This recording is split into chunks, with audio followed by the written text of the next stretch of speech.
Have you girls been able to get into Evolve the exams? Yes, we have. Well, At least I have.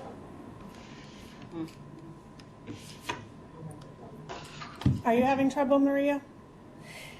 I was trying to redo Chapter 2, and I cannot get into Evolve for that, and none of the other exams showed up. Okay. Did you take Chapter 2 already? I took it once, and I remember I told you that I wanted to retake it because of the gems. I didn't know that the gems were online. Okay. And, well, I didn't get a good grade, but you said I could retake it. Absolutely. All right. Who else is having trouble getting logged in? You can get into Evolve, but you can't take the exams. Who's having trouble? Doreen, I forgot my password. I can't help you with that. You're gonna have to Oh, call. really? You'll have to call Evolve. Oh, okay. Yeah. Either that. Actually, try Amy first, and because Amy will usually get a copy of it before. So check with the office first before you call Evolve. Okay, thank you. And then if she can't help you, you'll have to call Evolve.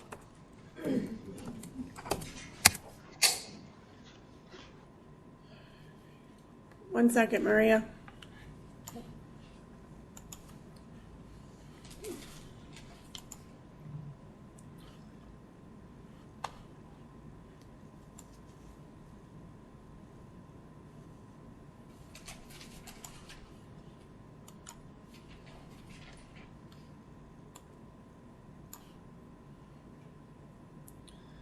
Okay, Maria, you have complete access. You should be able to see all of the exams and all of the lectures for this class. It shows up as access. It shows that you have access. For Chapter 2, you should be able to resubmit it. You should be able to go in and take Chapter 2 again because it shows that you have no submissions. If it comes up where you have to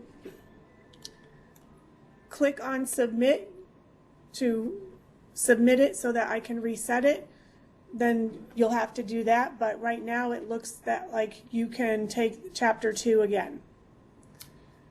Okay, I'll try again. And it shows that you have access to the exams for coding class starting October 2015. You have to make sure that you're going underneath the exams for coding class October 2015. So anyone that started October 2015, you should be accessing the lectures that are lectures and common questions. And you should be accessing any exams under coding class October 2015.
exams are 2016. The exams will be under October 2015-16. Okay? Okay. So, let's take attendance. We have Shannon and Daniel here. Darcy, do we have you? Yes. Yep. And we have Maria. And we have Fran and Anita. Yep.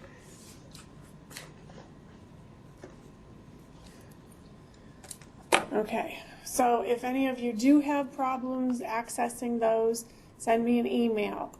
Now, one thing that does happen on Evolve is that when you do go to take an exam, and if it times out on you, you still have to try to click submit so that I can reset it. If you do not submit the exam, whether you finished it or not, I cannot reset it for you. So you have to try and submit it before I can reset it.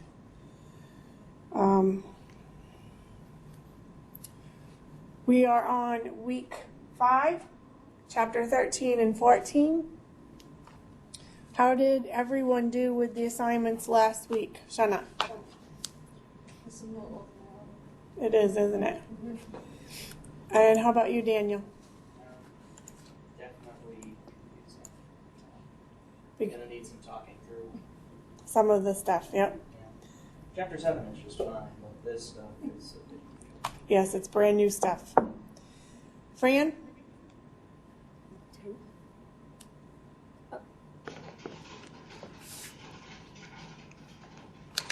Are you talking about 13 and 14 or 6 and 7? Sorry. Just how did you do with homework overall? There was a lot of it, but I did, I tried to keep up with it. Okay. And how'd you feel about it? Good. Just that there's a lot of it is all. Okay. Yeah. And how about you, Anita? Yeah. Yes. Chapter 6 and 7 I did. Did you do 13 and 14? No. No. You didn't read it?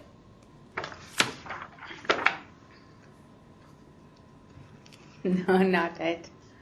Okay. And how about you, Darcy? I started to read chapter 13, and I completed everything in the 6 and 7. Okay. All right. And Maria? Well, it's very interesting. It just takes a lot of time with finding the codes and all that. But I find it interesting. Okay. And how do you feel you did with the assignments? I didn't get to the test. I did all the exercises in chapter 7 and some from the week before, but I did not get to the chapter review. Okay. And then 13 and 14? I didn't get to that. 13 and 14.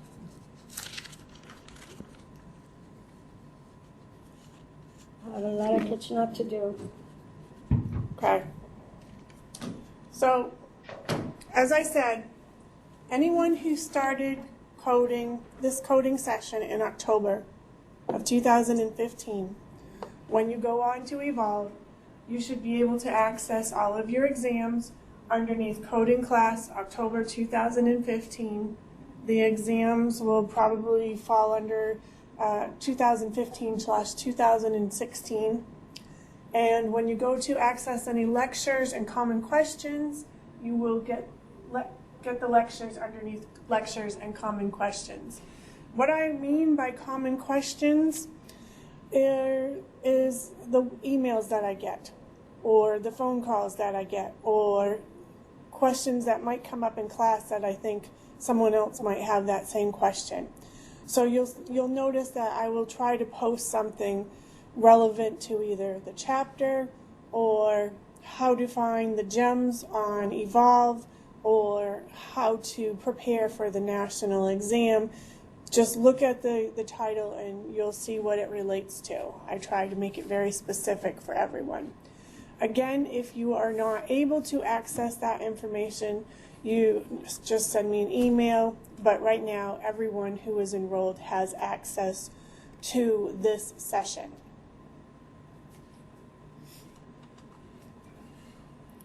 And again, I will remind everyone, if you have been taking a test and you have been timed out, you have to be able to click submit somehow, somewhere, in order for me to reset it. So if you're not able to right then and there, get out of Evolve, wait a little bit, log back in, and click submit on that exam so I can reset it. All right, so your assignment was to finish up with Chapter 7 because we reviewed Chapter 7 in class.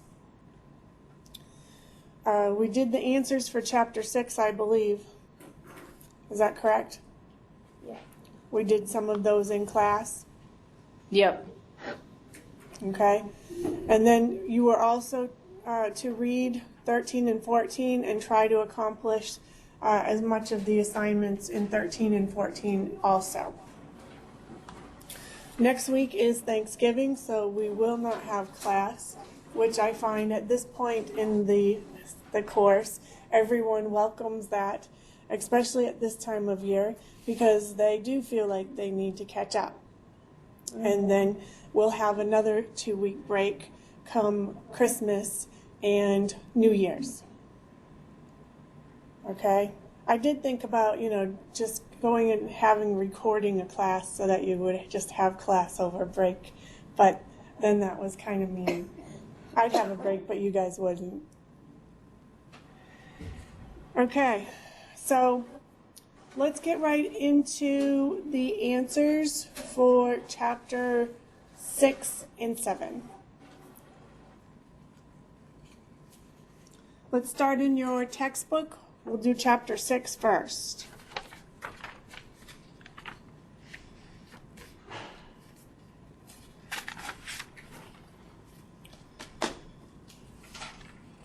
And again, I think we probably did these, so if I did, let me get through them and stop me if you are missing an answer, okay?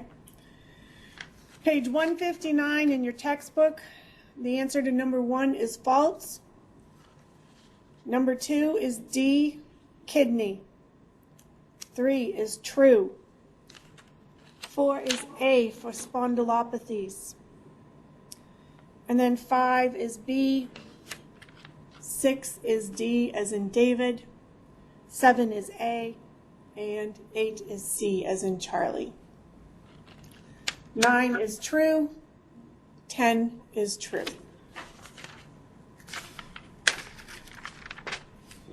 Over on page 160, number 11. It should be K50.911. K50.911.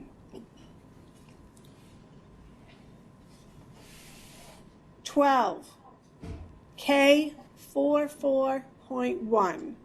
12 is K44.1. 13. M as in Mary, to 4.411. Again, 13 is M to 4.411. 14, L to 3.7. 14, L to 3.7.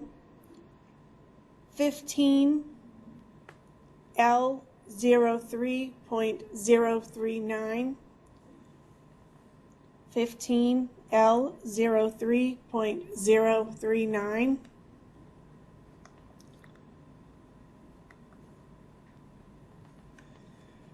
16 K 60.3. 16 K 60.3. 17 K 55.21. 17, K55.21,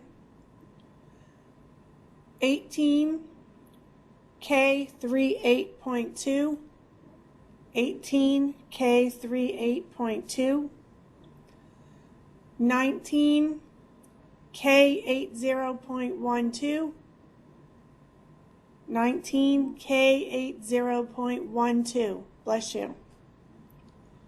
20, K56.60, 20, K56.60. Any questions on any of those?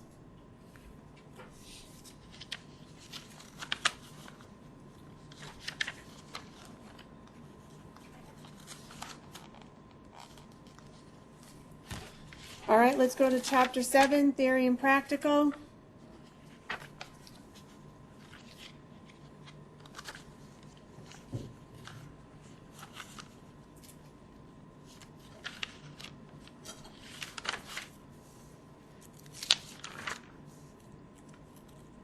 All right, Chapter 7, Hold on. page 198. Okay.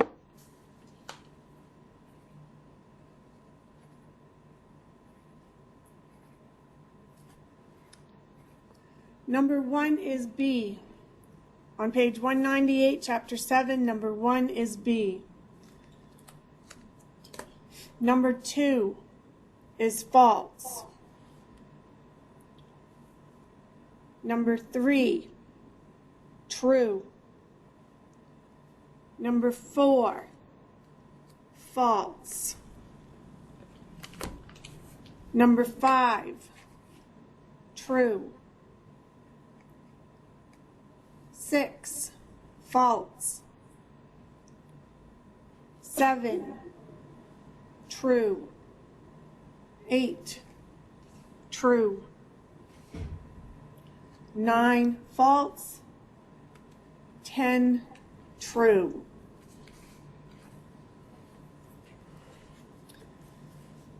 Over on page 199.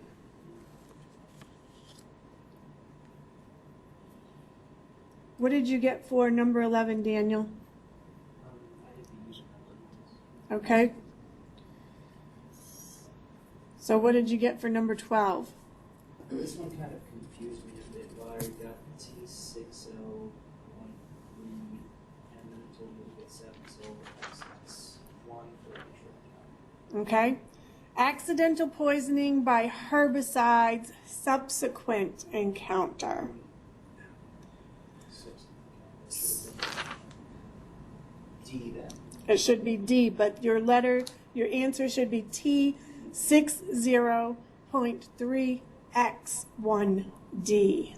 X1D. Yes, X1D. So 12 is T60.3X1D.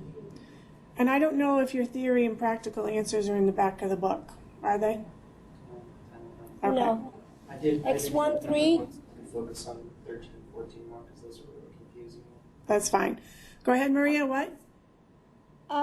Number 12. That was X1, 3.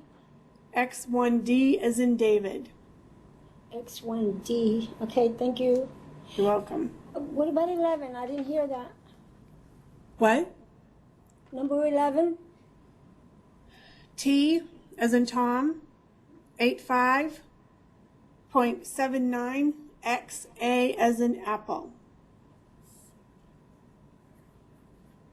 Okay, thanks. All right, number 13. You have two codes here. 034.11 and D as in David 25.9. And I'm sorry, that's not 034, it's 034.11. So the first code is 034.11 and D as in David 25.9. 35.9? D as in David 25.9. 25. 25.9. Was there a letter with the first one? 0. O. Oh, okay.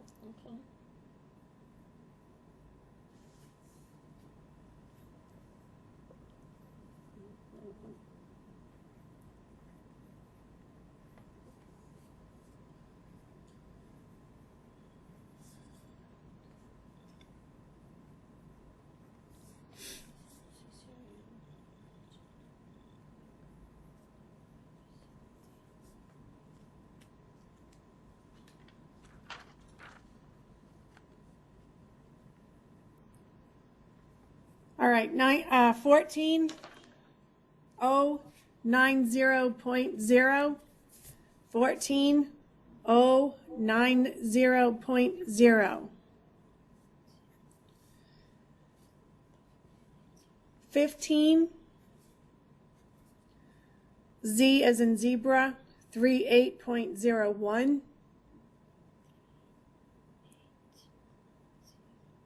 P 05.08. So 15 is Z as in zebra 38.01 and P as in Paul 05.08.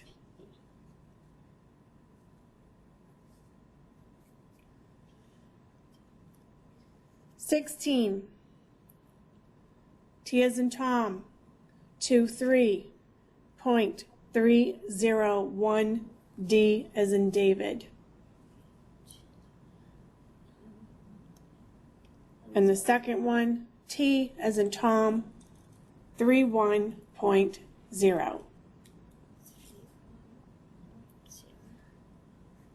Could you repeat the first one, please? T23. 0.301 as in 1 and the letter D as in David.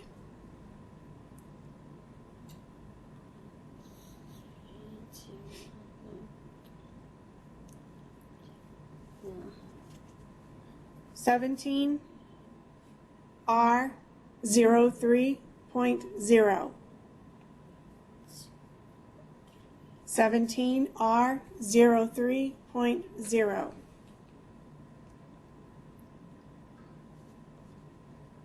18 Q 99.2. 18 Q 99.2.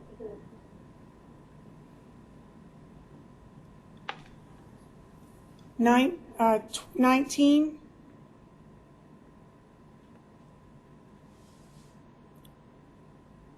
047.1. 19 047.1.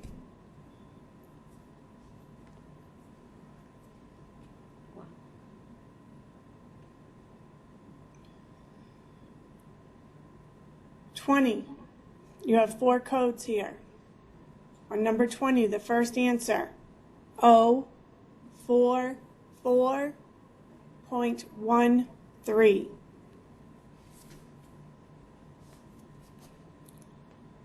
The second code, 076.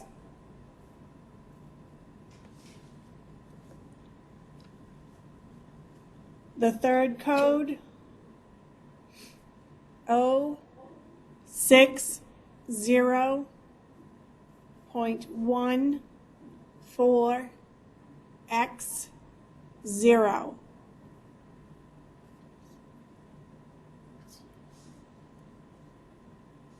The fourth code, Z as in zebra, 37.0.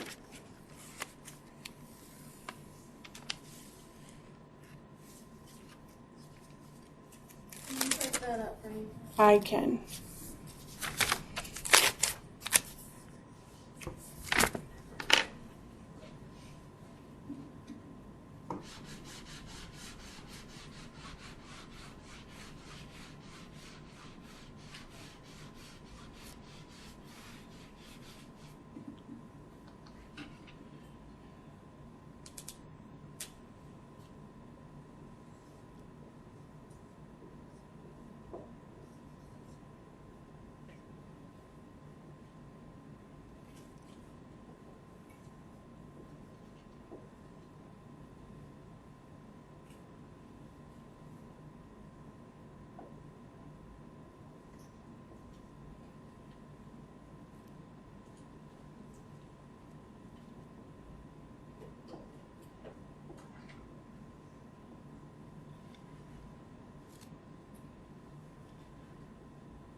You'll notice when I'm writing this on the board, I'm putting a line through my zeros.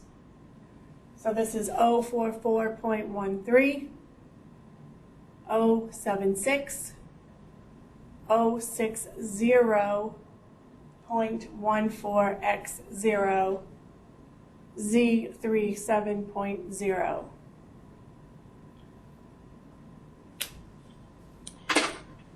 May I ask you to please repeat the first code in 16? It will be T as in Tom, 23.301, D as in David. 0.301. Okay, I didn't have the D. Thank you. You're welcome.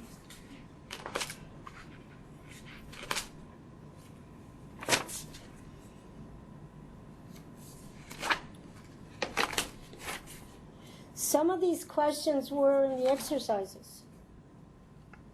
They what? Some of these questions in the practical were on the exercises. Yep. All right, we all set with the textbook for now? Any questions with any of those?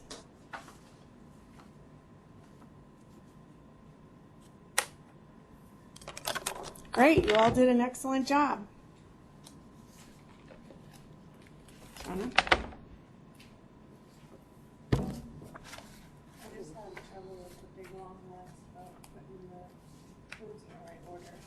And that's fine. We can go over that.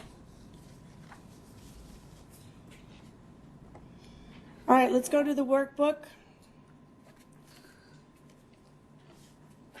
Chapter 6, I believe I had you do some of those in class, right? We did some of the even numbers. Is that true?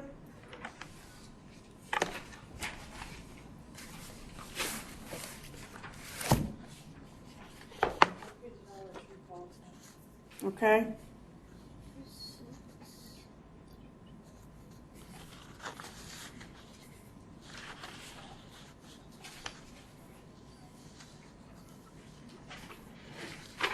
because I also put a check mark next to them when we go over and check marks of practicals. Okay. Okay. Because I circled in my book the ones I thought we went through. We might not. We probably did, There's only the even ones we've done. Right. but I don't have any. Odd ones. I don't Okay. have any corrected ones. So Okay. I don't know if we went over it. Well, I know we did some in class because we had some time. So, chapter 6 in the workbook, page 27, please. Workbook, page 27.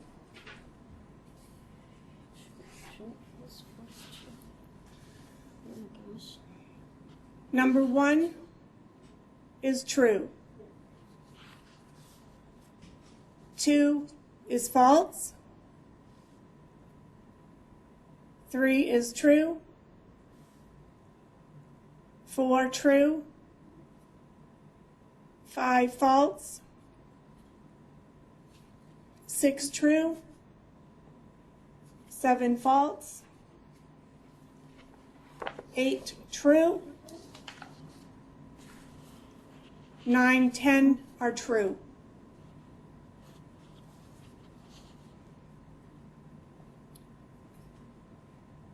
I'm only going to go over the even numbered ones. Again, you have the odd number answers in the back of your book. So number 12, K11.3. Number 12 is K11.3.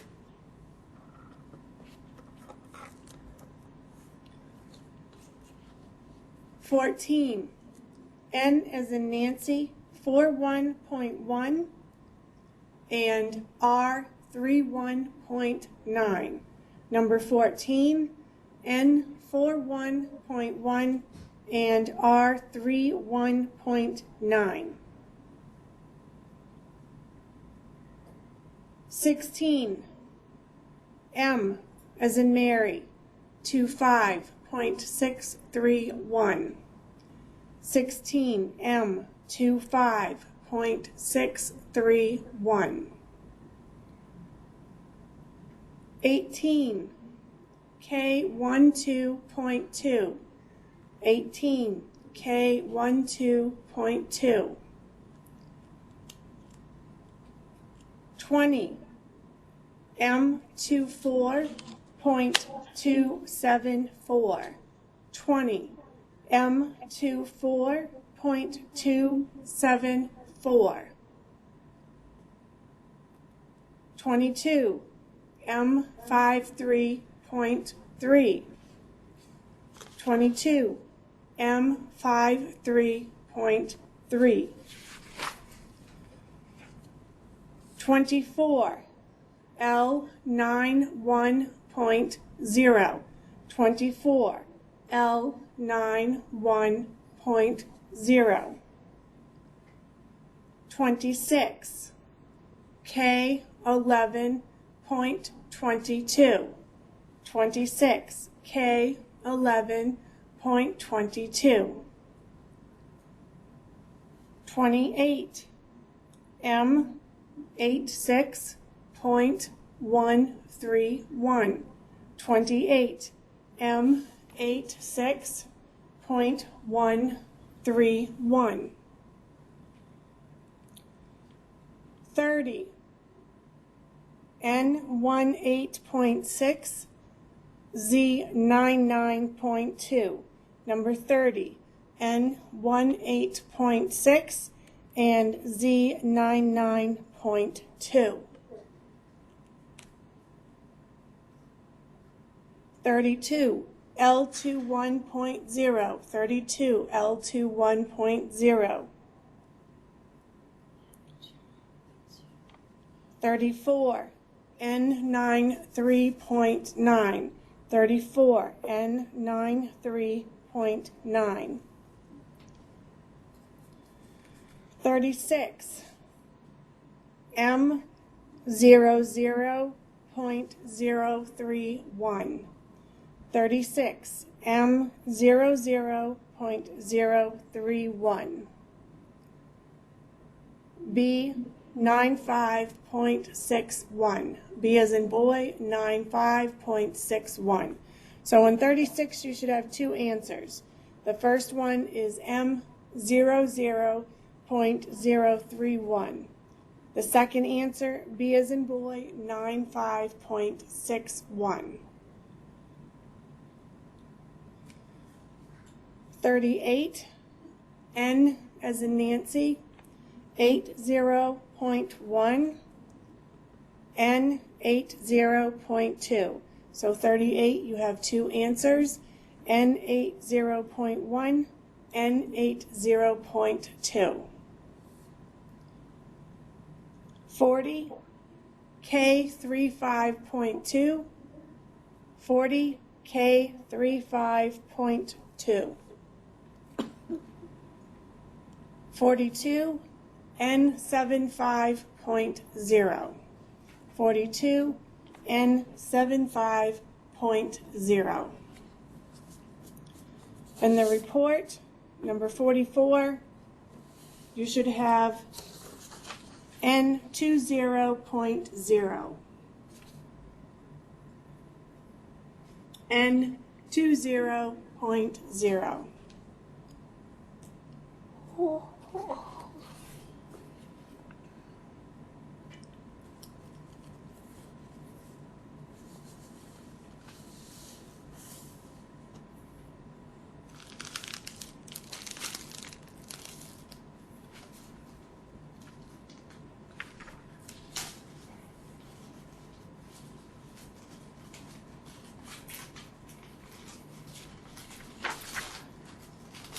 All right, is everyone ready to go on to Chapter 7 in the workbook, page 33?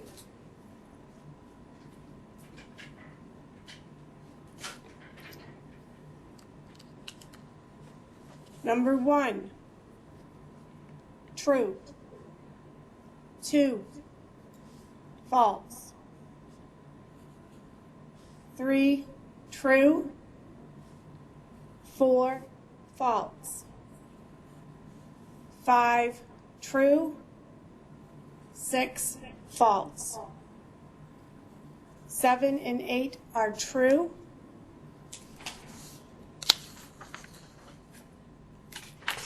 9 is false. 10 is true. 11 false. 12 and 13, 14, and 15 are true. 12 through 15 are true.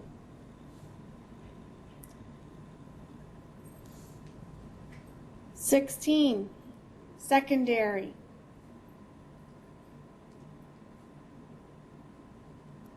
18, sign, symptom. 20, S as in Sam. 22, underdosing. 22, underdosing. 24, 15.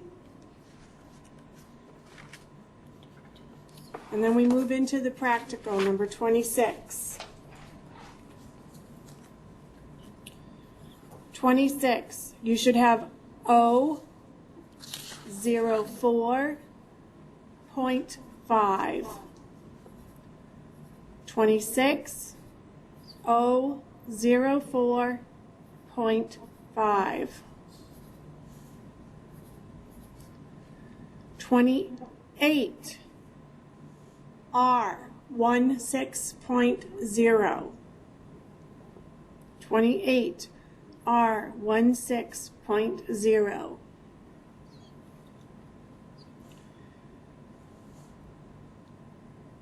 30, R62.51.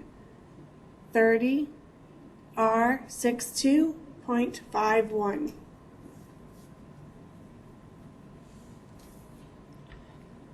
32, we have 3 codes for 32. The first one, T as in Tom, 40.1X1A. 32, the first one is T 40.1X1A. The second, F11.188. The third code, I46.8. So the 3 codes that you should have for 32. The first one is T 40.1X1A. The second, F11.188. Did you The say third- F or S? F is in Frank. F is in front. Okay. And the third one, I46.8.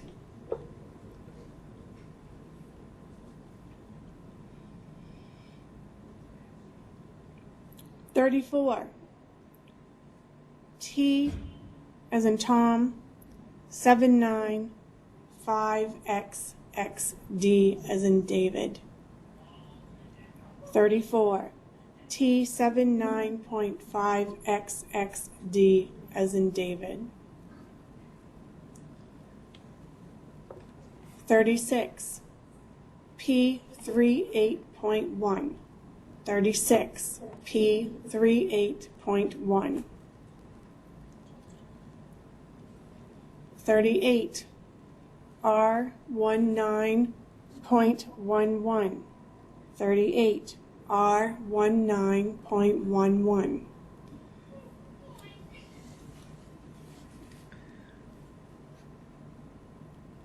40. P as in Paul 28.4. 40. P as in Paul 28.4.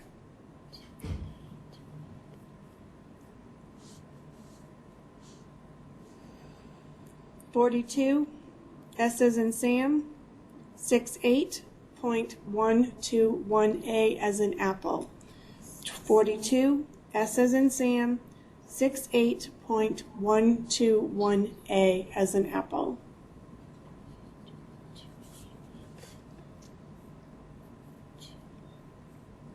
44, T as in Tom, 39.311A as in apple. 44, T, 39.311A.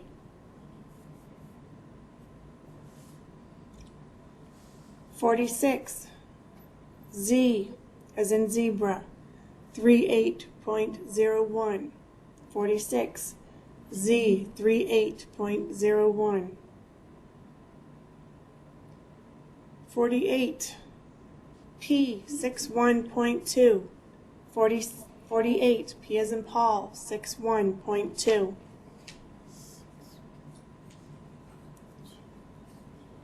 50, number 50, R99. 50, R99. 52, R11.2. 52, R11.2. 54, you should have two codes. The first code for 54, T as in Tom, 47.1x5A. T 47.1x5A. The second code, K29.01. K29.01.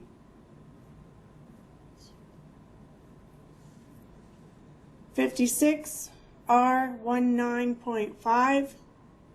56, R19.5. And 58, R10.2.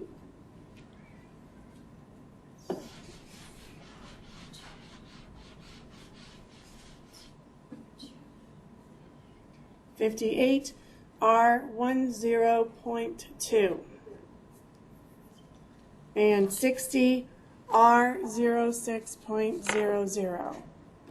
60, R06.00. All right, how did everyone do with those two chapters? Excellent, right? Not bad. There's no such thing as perfect. Could you repeat number 18 and 20, please? 18. 18 and Yes. 20 in the practical. 18 is sign, symptom. I'm sorry, say that again.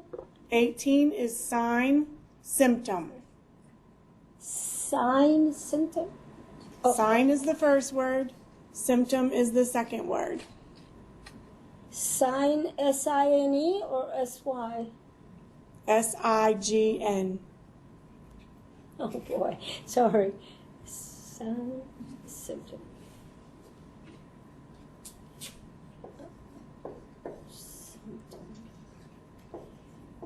And 20?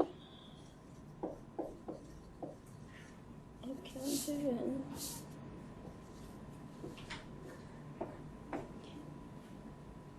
Silent symptom. 20 was us. Thank you. You're welcome. 18,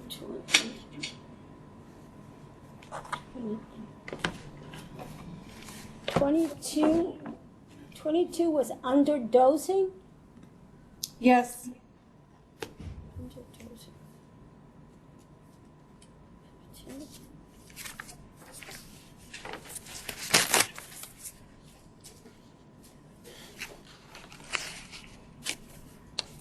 All right. So tonight is all about CPT and HIC picks. And no, we will not be getting our HIC picks until probably the middle of December. So Fran and Anita, I can only see the top of your heads. Can you move the mon thing down a little bit? Who? Who did you say? Me? No.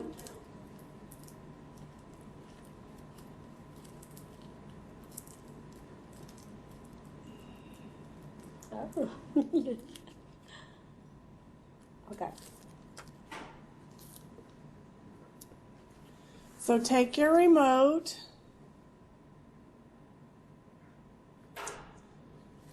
Okay. Now over on the right hand side where the magnifying glass is,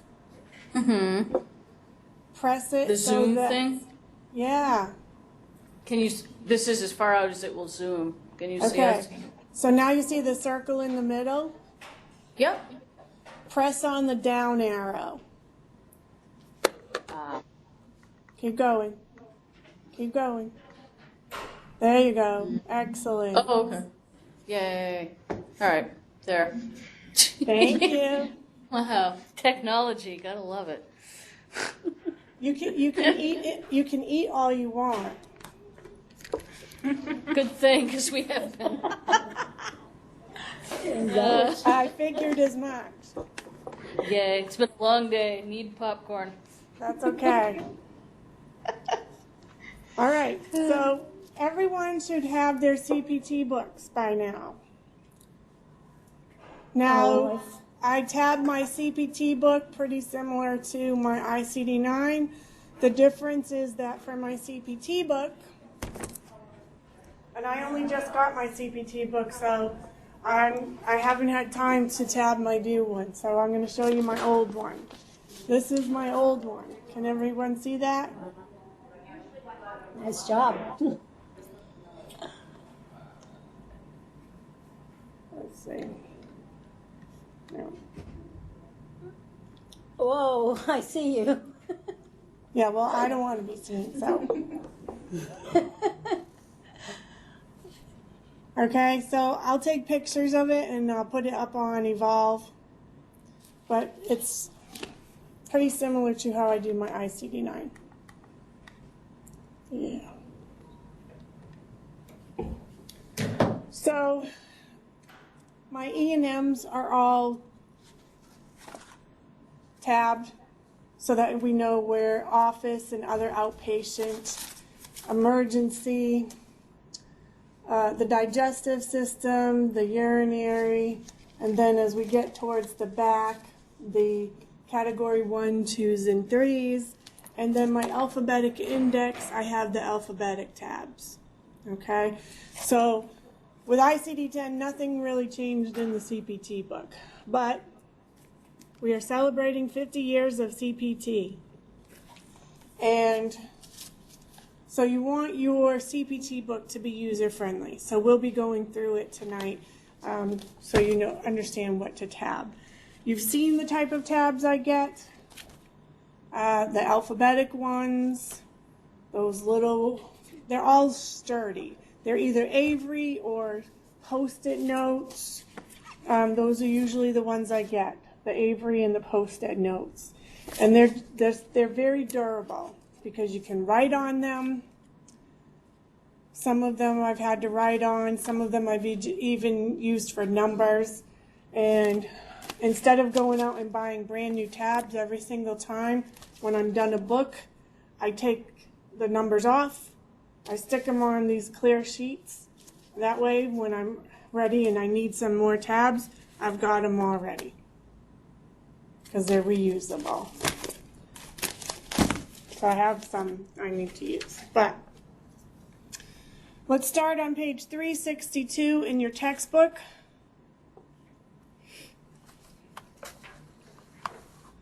The goal is to get through both of these chapters tonight.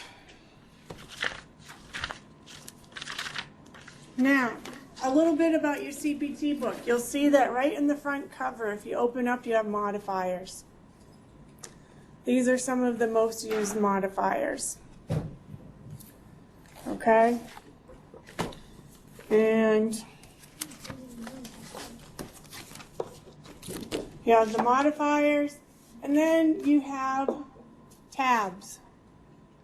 they give you some tabs already, and you can write on these. They gave you some empty ones, and I did my book last year with both.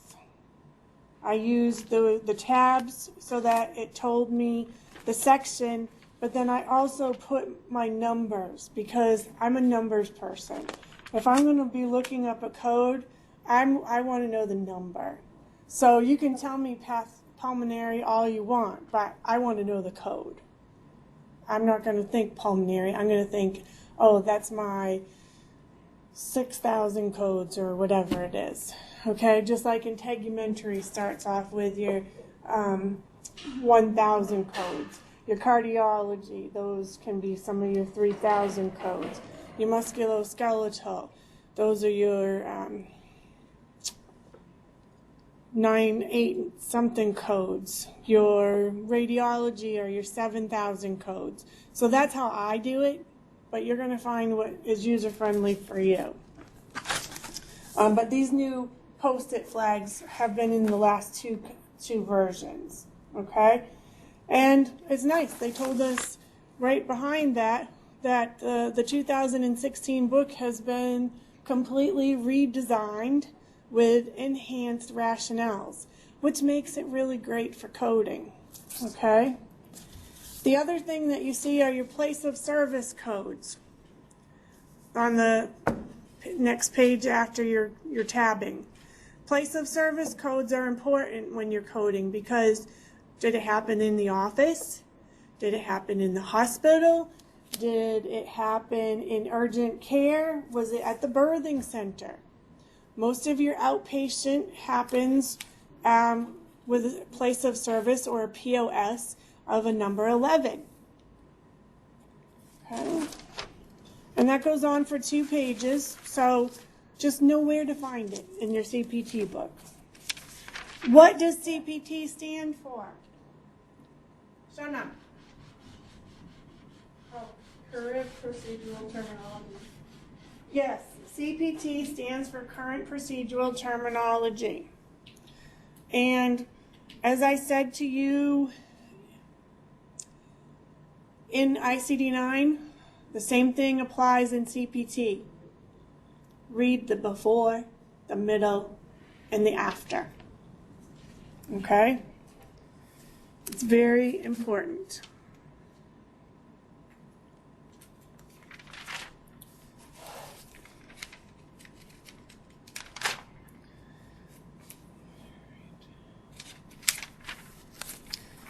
Then you have the table of contents. That's actually really great when you use it. It's pretty specific. And then you have the introduction on Roman numeral 12. The introduction tells you how to use your CPT book. How the CPT book is laid out. The appendices, the modifiers, any references, any codes and symbols. So yes, I encourage you to read the introduction. Then on page 17, Roman numeral 17, you have illustrated anatomical and procedural review. This is where you will find prefixes, suffixes, and roots. So your prefixes might talk about numbers, such as mono, bi, tri. Your surgical procedures, centesis, opexy, what are the meanings? Your conditions, hetero, iso, the prefix. Your suffixes, opathy, lysis, plasia. Roman numeral 18, directions and positions. And then it goes on to list anatomical illustrations and procedural illustrations, which is very helpful if you're not sure what that is. What is that procedure?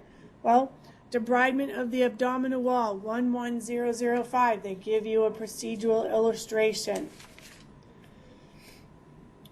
So on Roman numeral 21, you'll find the body planes. This is how they do x-rays.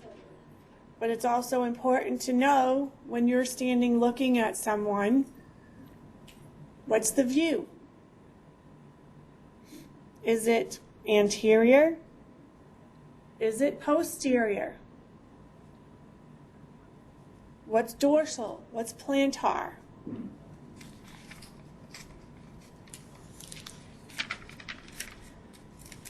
Then we move on to Roman numeral 22, 23, and 24, and it gives us evaluation and management tables. So this is like a nice cheat sheet when you get into doing your E&Ms. And you'll hear me referring to them as E&Ms. E&Ms are simply evaluation and management codes. What is an evaluation and management? It is an exam. Okay? So you'll have cheat sheets in these few pages that go over office and other outpatient services, inpatient hospital, initial observation, subsequent hospital, and the type of criteria that you need for those codes. And we will get into those as we go through the book. Okay, this is where we start learning all of the systems. So the ICD-10,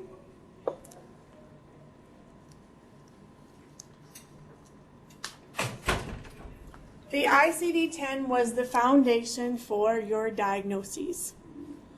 So we've learned the first level. Okay, now we're going to build upon that. And how do we do that? By using our procedure codes. So the person comes in for an encounter. There's a reason that brought them in. That's the diagnosis. But then what do we do with that patient once we get them in? That's your procedure. Most everything starts out with an E&M. Now, does that mean you're going to charge an E&M every single time? No, it does not. Especially when we get into our specialist office. If you go in for an exam the first visit, you might not have an exam the second visit. It might be considered a follow-up appointment or a routine appointment. There are differences. Then we start right off with page 1, our E&M guidelines. Now, in your ICD-10 book, you have all these little notches, and these notches indicate the sections, right? Start off with volume 1, volume 2, then we go to A00 through whatever, so on. And everything is notched out, so you can quickly, grab that section and look at it, unless you tabbed it like I did. In the CPT book, we don't have those notches. So what I do is I take my tabs and I start out at the beginning in my E&M section, and I put the first tab. Now, the other rule of thumb is if you have white space, what does that mean?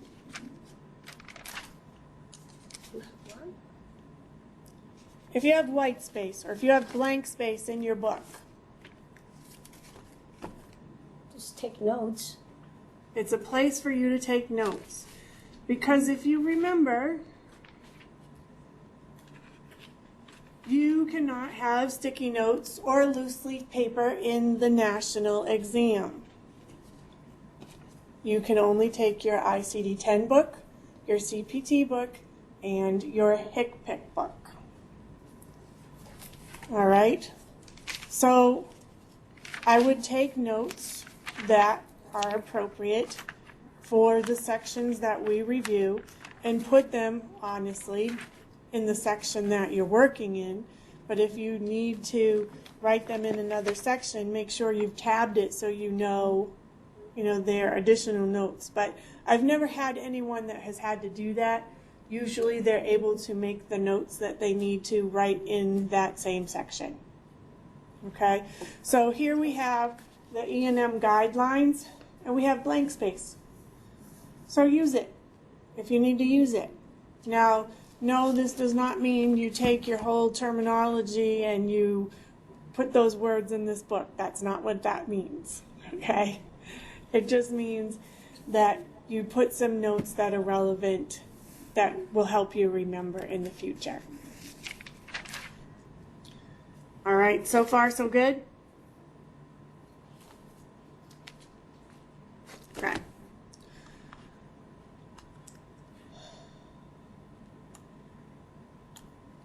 So just like your ICD-10 book, you have an alphabetic index in your CPT book. And that starts in the back. And it starts on page 774. And actually it turns 773. And you'll notice on 773, it gives you what? It gives you some instruction, notes on main terms, modifying terms, code ranges, conventions, and path and lab. All right? But over here on the other side, you have a note page. So they give you places within the book to make notes. So you can use this for notes for the end of section, for Appendix D, or you use this page for notes for your alphabetic index. All right?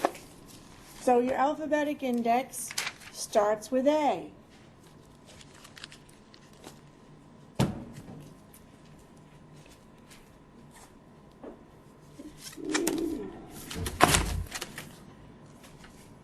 So, I'm starting my A. There we go. And then you move on from there, you find B, you tab where B starts. And you just do that throughout. But as you start doing your assignments, you'll notice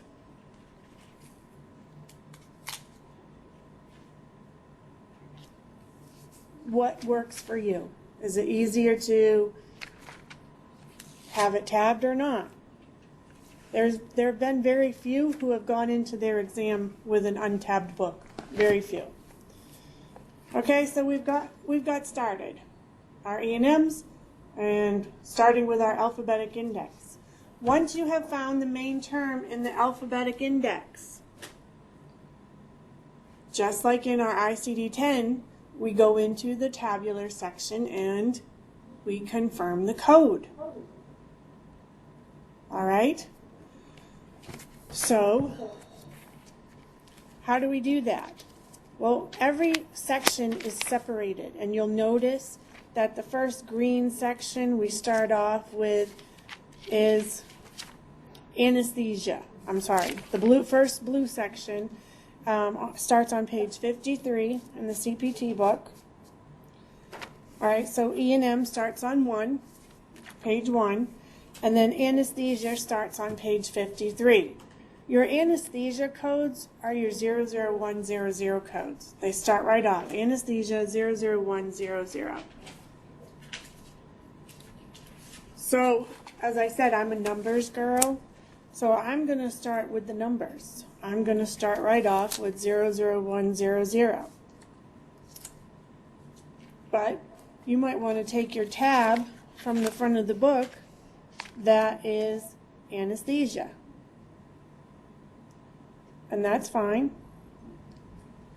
But what you might want to do underneath that, because you've got that clear space, is to write or 00100. It's up to you. Honestly, the tabbing has to be user-friendly for you. Okay? Not me, you.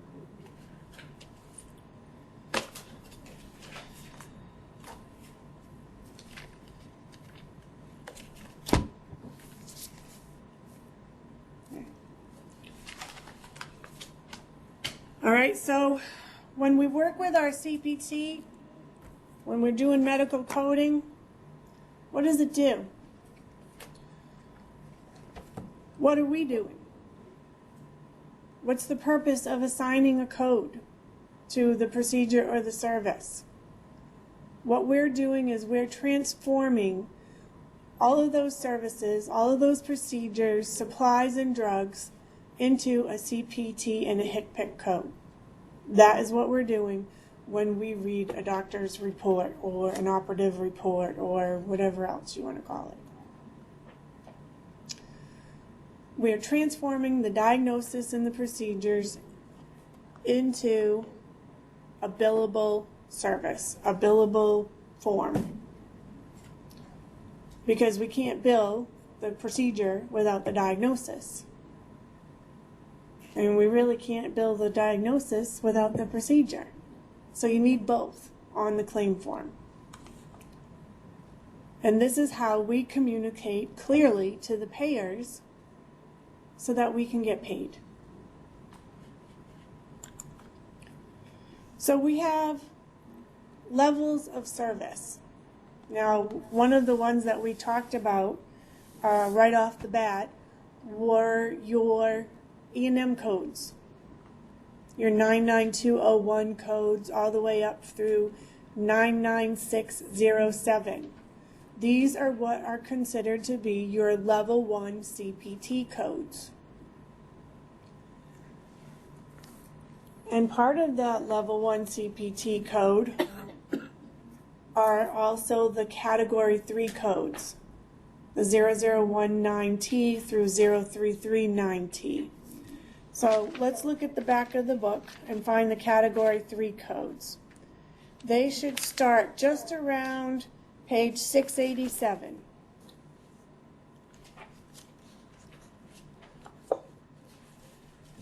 So your level 1 CPT codes, they're used to define your services and procedures that are delivered by the physician or the healthcare services.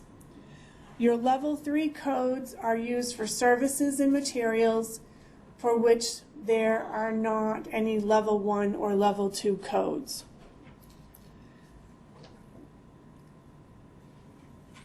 Now, you'll notice also that your category 3 codes were actually deleted or eliminated back in 2003.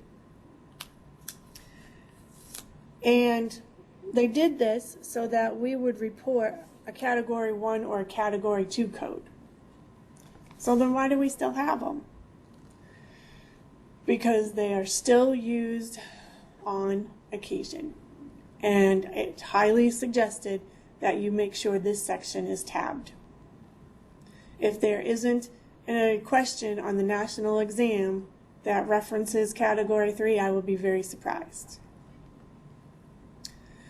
Your level 2 codes are your HCPC codes. These are national codes known as A00.21 through V5364. Those are in your HCPC book, okay? And we'll go over that when we actually get it, so I'll make time for that when we get it.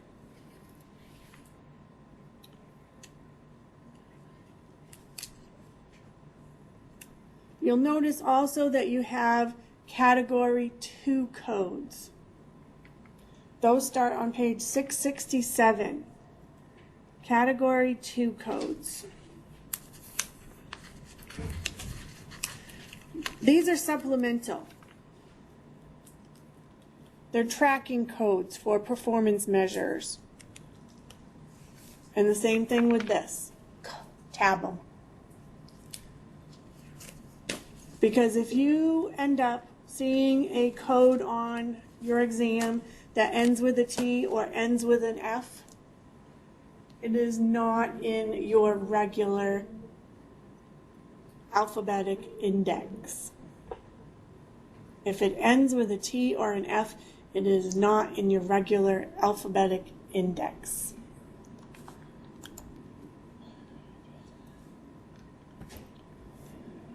So, again, what are your ICD-10 codes? Daniel?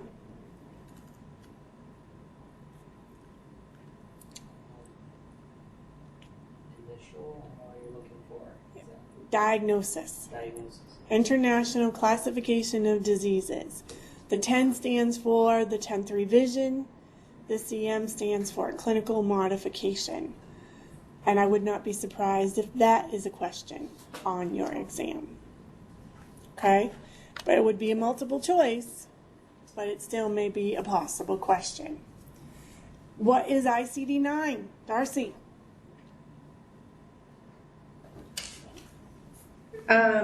They're diagnosis codes that we no longer use. Yep. And what's ICD stand for? You just said it too. International Classification of Disease. And the 9 diseases. is for? What was that? The 9 is for The 9th edition. the 9th revision. And the CM is for clinical modification. Good job, you guys. All right, so why codes? Why are we using codes? Daniel, are you math whiz? No, Computer person? no, I'm an English student. Okay, so We're using codes to simplify the process, though, to speed it up. yes, perfect. Because computers understand numbers. And with these numbers, specific descriptions are attached to each code. It's just like looking up a word in the dictionary. You have the word and then you have the explanation or the description attached to it. Same thing with codes. You see in your book, there's a code and then there's a description attached to it, right? The computer understands codes and numbers. So the coding allows us, as Daniel said, for greater standardization and simplification. And it makes the process more efficient. Also, the coding permits a compilation of statistics that are related to the diseases, the disorders, and treatment protocols. Hopefully, doing it this way, no information is lost. And I say hopefully.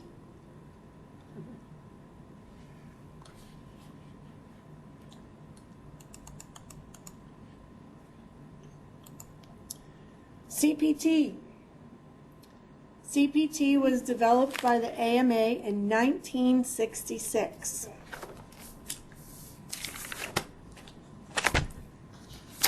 CPT was developed by the AMA in 1966.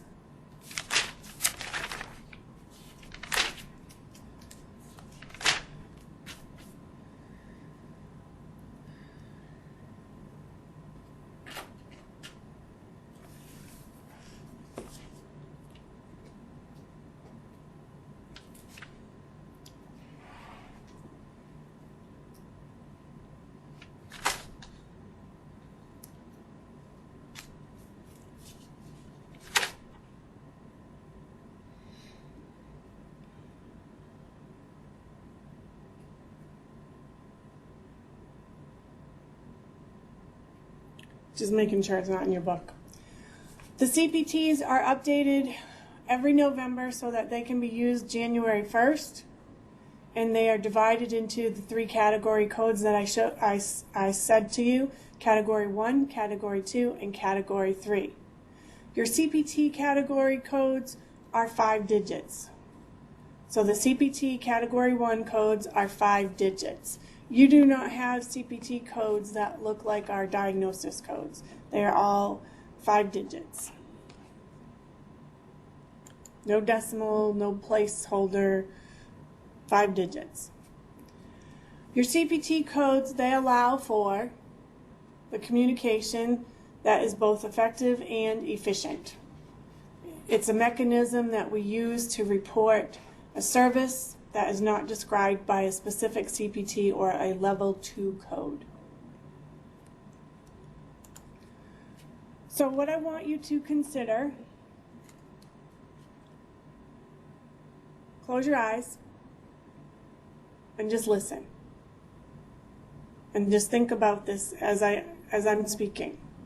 I want you to consider a renal endoscopy through nephrostomy or a pylotomy with or without irrigation, installation, or ureteropylography, exclusive of radiological service, with endopylotomy, includes cystoscopy, ureteroscopy, dilation of the ureter and ureteropelvic junction, and insertion of endopylotomy stent.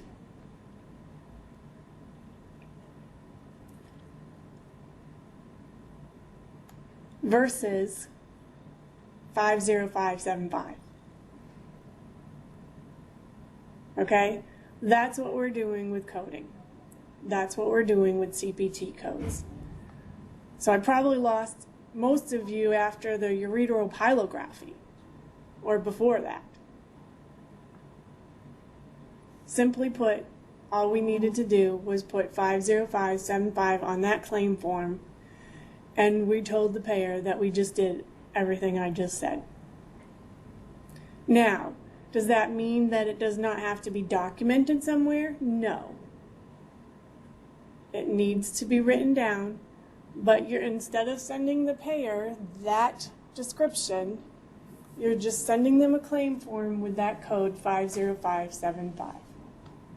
That is how CPT makes our jobs more efficient. Okay? So far, so good?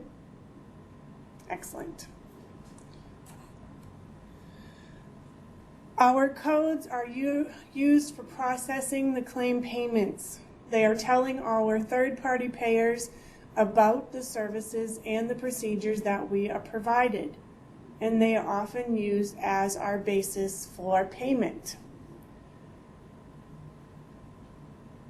Sometimes they are an unambiguous way to communicate, but if the payers question anything we do, they send us back a note that says we want further documentation. So in that instance, your documentation better support the procedure code and the diagnosis codes that you chose or that were chosen. Incorrect coding. If we have incorrect coding, this results in either being paid inappropriately, either over or underpaid. It decreases the cash flow, and it's a liability risk. So failure to code correctly results in these things.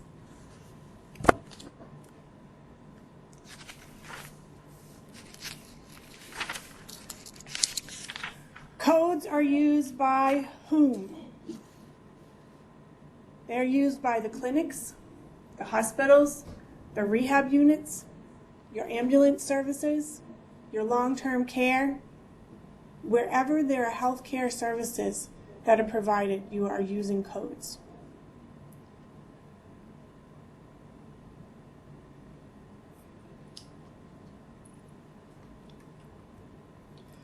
Your outpatient services for physicians. When you go to see an outpatient physician, you are using CPT and HCPCS codes. These are reported electronically in the billing systems, and if they're done on paper, it is the CMS 1500 form. And you see a copy of one on page 364 in your textbook. 364 in your textbook. That is a paper claim form.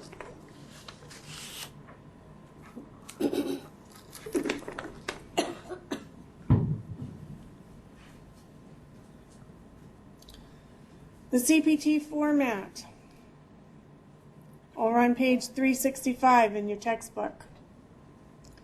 We have symbols in the CPT book, and they are used to convey information.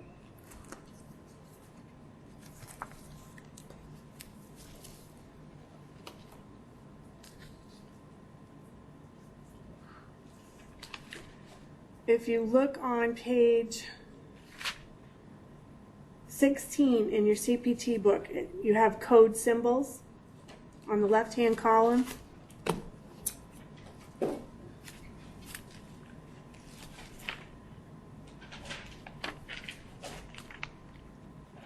Page, Roman numeral 16, sorry. Roman numeral 16 in your CPT book, on the left-hand column in the introduction, it talks about code symbols.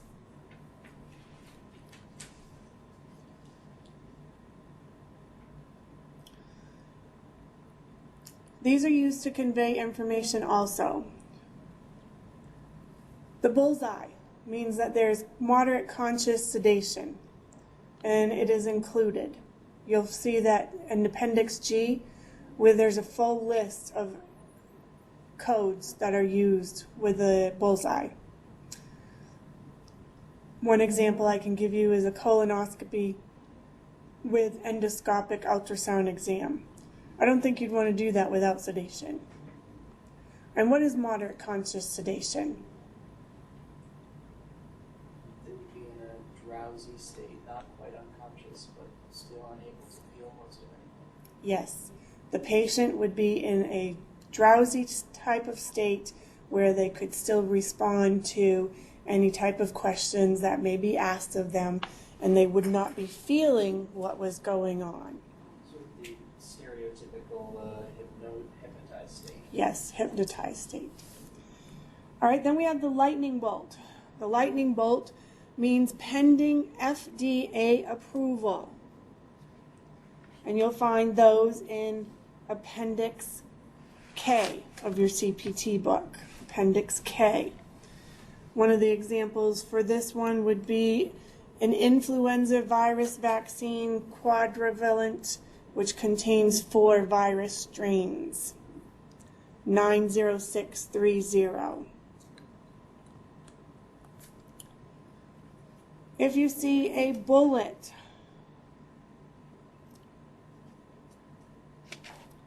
a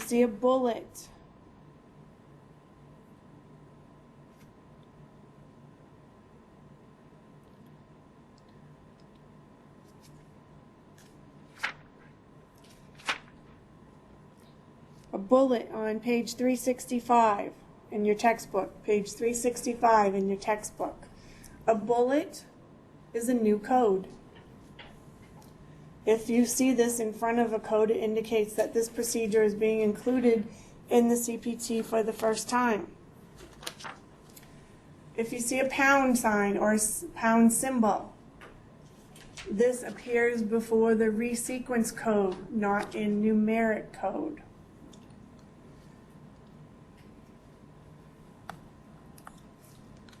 Your triangle.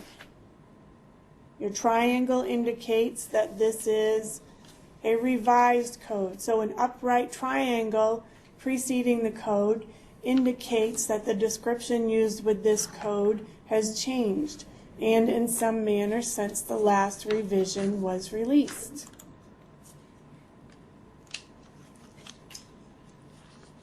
The right and left triangles facing each other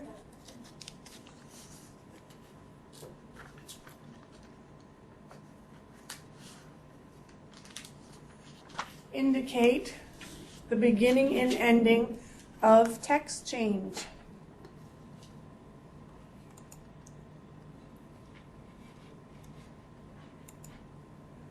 A plus sign means that we have an add-on code.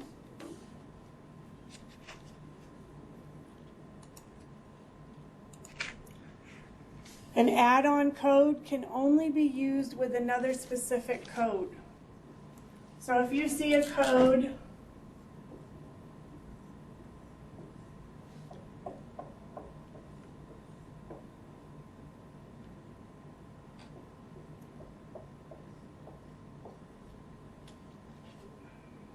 if you see something like this, So we have a plus sign and a plus sign, but the first code doesn't have a plus sign. It might look like that, or it might not have anything before it. These plus sign codes cannot be used alone. They're never ever used alone. You always use them with the code that precedes them. So this would be used with this, or this would be used with this. And in rare instances, you might use both of these. And as we get into the chapters, you'll see what I'm talking about.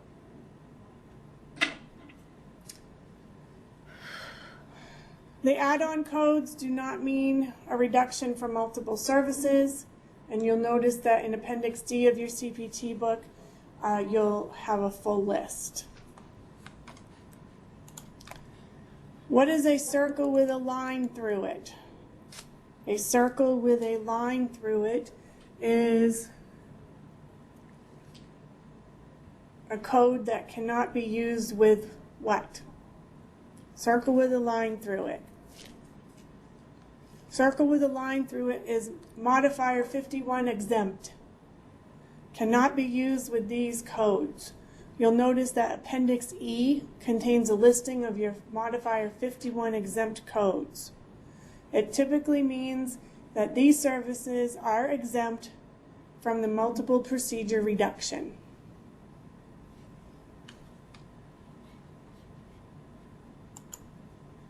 An O or a circle means that this is a recycled or a reinstated code.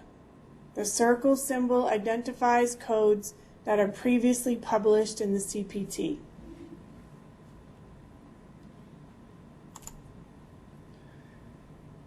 Then you have appendices on page 368 in your textbook, the appendices. Now you can tab these in the back of your CPT book if you wish. I can tell you that I very rarely go in mine. But if you're going to tab the whole book, you might as well just tab the whole book, right? So Appendix A, that's definitely one you want to tab because why? Because it's your modifiers. You want to not only be able to access the modifiers at the front of your book on the inside cover, but you want to be able to access your modifiers at the back of the book. So those are the type that I would actually put a tab standing up. And where does Appendix A start in your book? Let's take a look.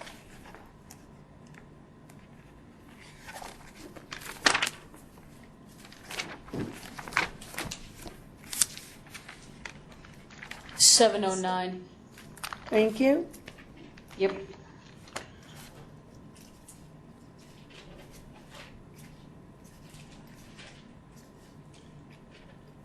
So page 709 starts Appendix A.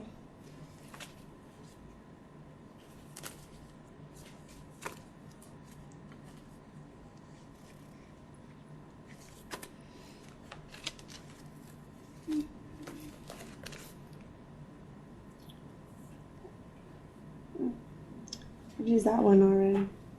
I have to make a new one. All right, so I'm going to put myself a tab here so I know that this is Appendix A and it's my modifiers. And so I'm going to simply mark it modifiers.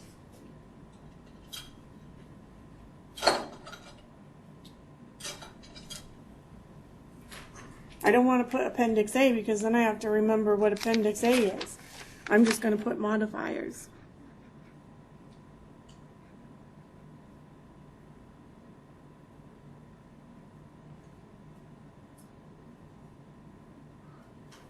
Yep.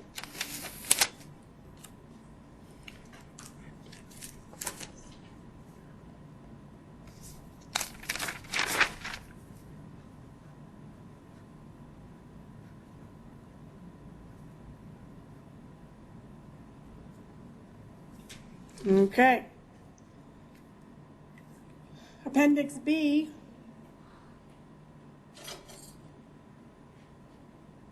is additions, deletions, and revisions. Appendix C, clinical examples. So if you're looking for clinical examples, when we do E&Ms, Appendix C is where I would refer you to read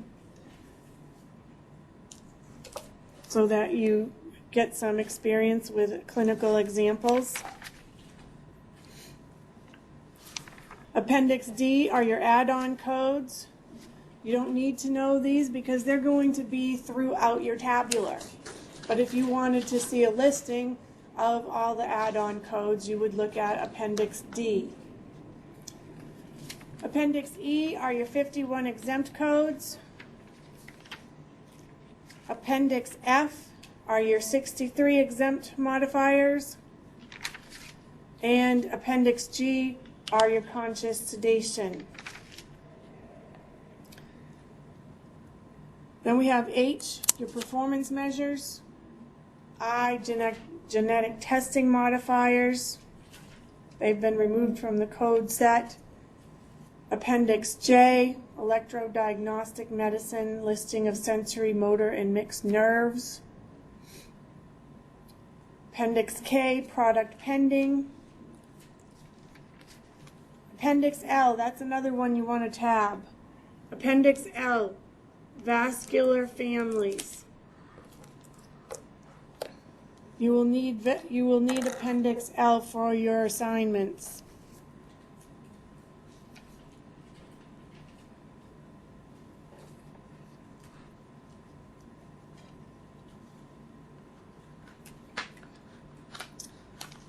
Appendix M are your deleted codes.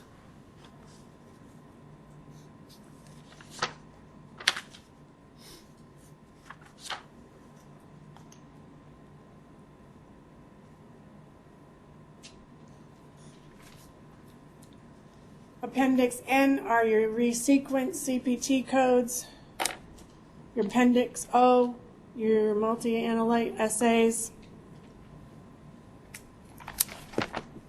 All right, so the three modifiers, I would tab modifiers, tab your clinical examples, and tab your vascular families.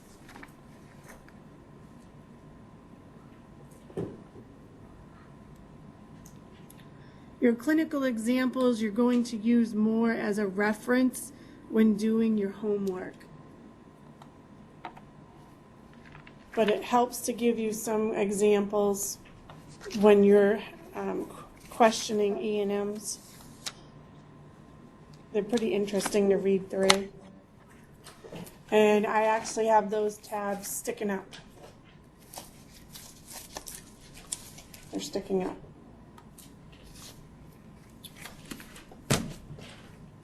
So you'll notice that there are CPT sections, 6 CPT sections, like chapters. If you look on page 369 in your textbook. The first one are your E&Ms. And your E&Ms are your evaluation and management. The second one is anesthesia. The third one is surgery. 4, radiology. 5, path and lab. And 6 is medicine. And you'll notice that each one of these colored edges refers to those sections. If you look on the side of these colored edges, it will tell you. Index. Category 3, medicine, path and lab, radiology.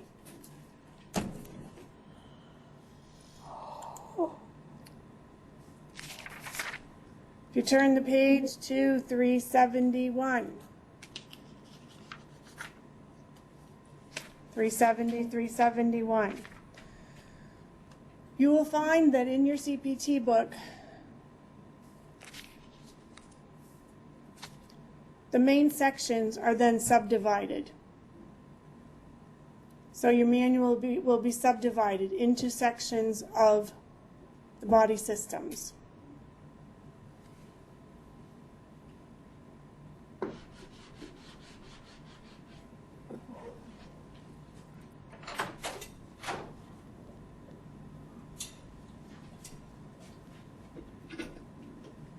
You're going to first have your sections.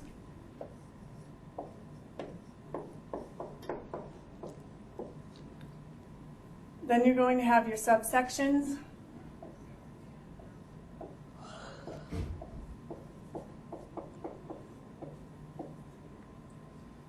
Your subheadings.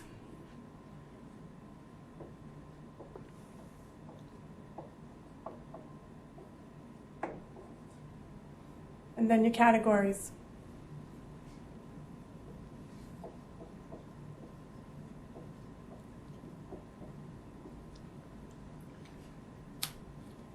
So,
just one moment.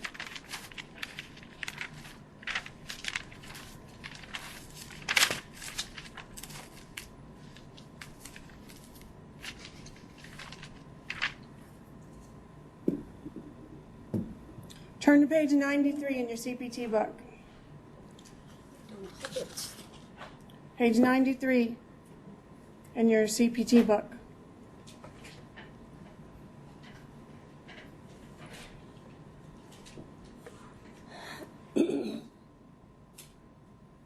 All right, so as you're looking at page 93, you'll notice that just like the example they give on page 371 in your textbook, figure 1310, you can make notes in here, you can make notes in the very beginning of the chapter, wherever you want. But what I want you to understand is that right across the top, okay, right across the top in your CPT book, that is going to be your section. So what's the section at the top? Surgery and ventilator system. Okay, so surgery. Surgery is your section. Okay? What is the subsection? It's your integumentary system, right? Cardiovascular system.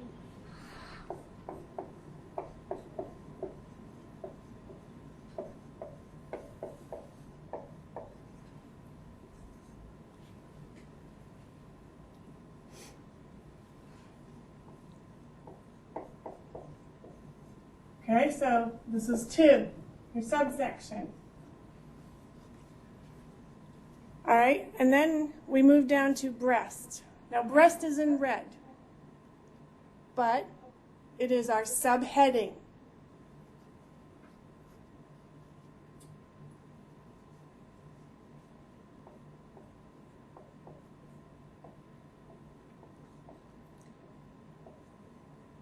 Okay? And then underneath that is our category. And what is our category?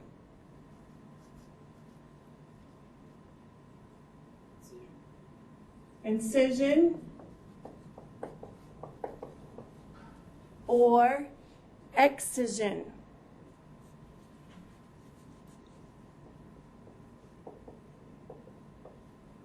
You will notice a theme throughout the book as we get through each one, but the category ends up being, what are they doing? Okay? So across the top of your page on the CPT book, either on the left page or the right page, over on the left side or the right side, you have your section and your subsection.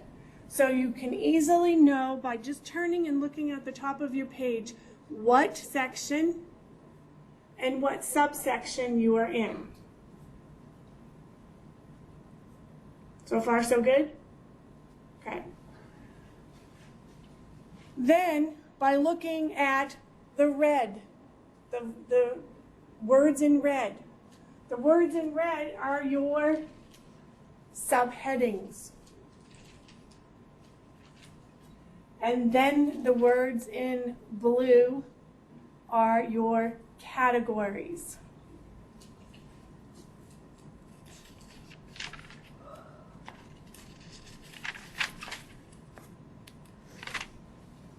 Okay?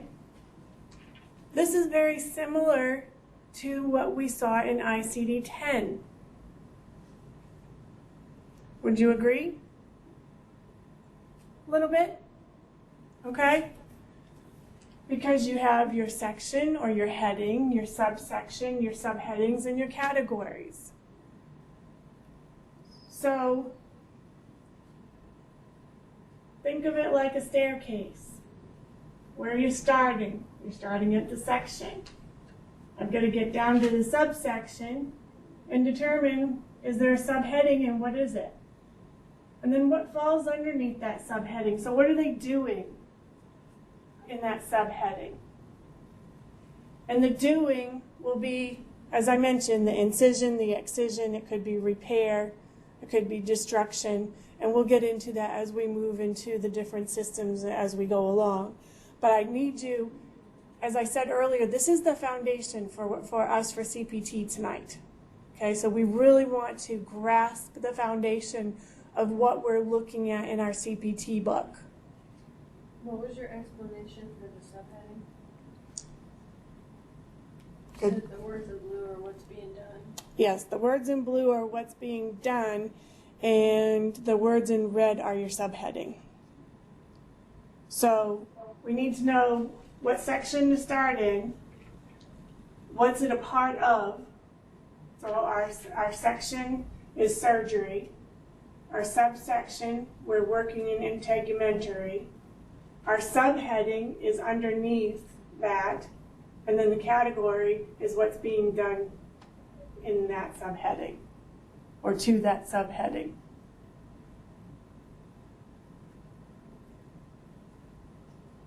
I don't remember what I said exactly. Sorry. I'll watch the video. When you get me on a roll, it just comes. Okay? Everyone understand that so far? Fran, Anitha? Yeah. Yes. Okay, because I can't see you anymore. Oh, my word.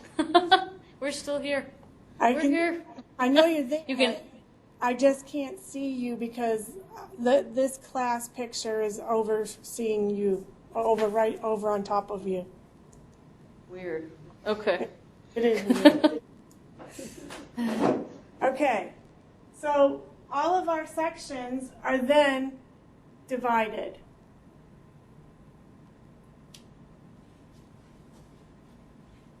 All right, did that example help being able to see it in the book? I know they give you an example in the textbook, but I like to point it out in the actual book.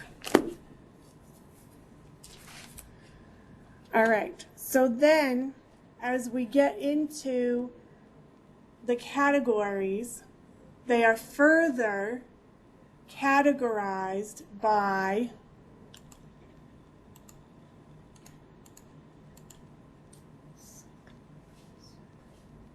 the body areas and then further divided by category. So your sections, your main sections are where we start. Then the subsections are your body systems. Your subheadings are your body areas.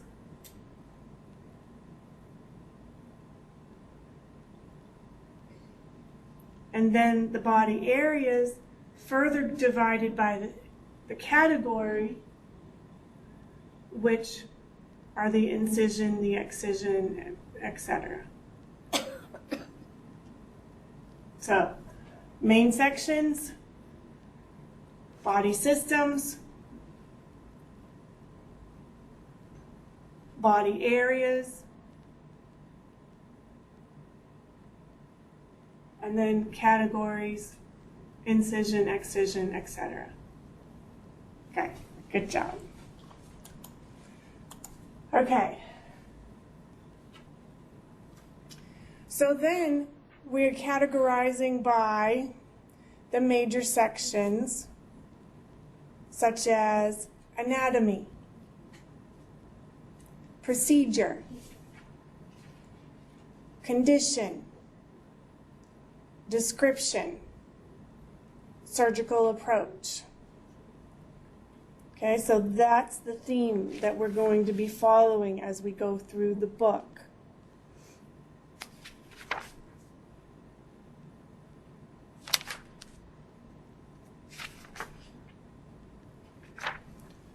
Okay, so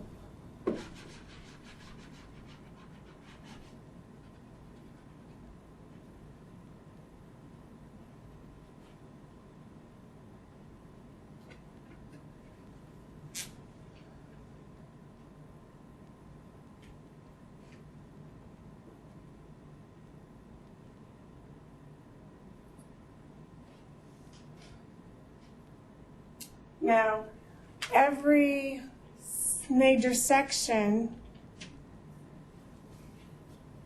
if we look, every major section, let's just say we start with anesthesia on page 56. All right? Anesthesia is the section, right?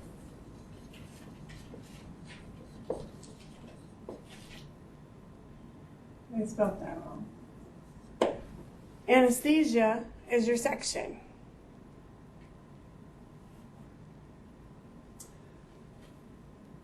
No, sorry, it's your subsection because it's part of, nope, sorry. Anesthesia is your section.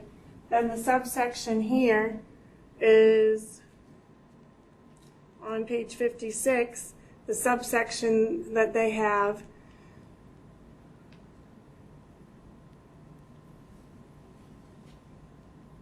is the thorax, but let's say head. Okay, so head.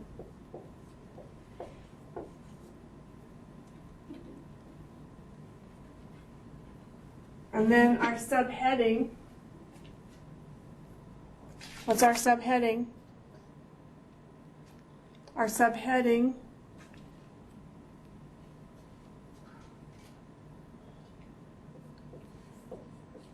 would you say is our subheading head?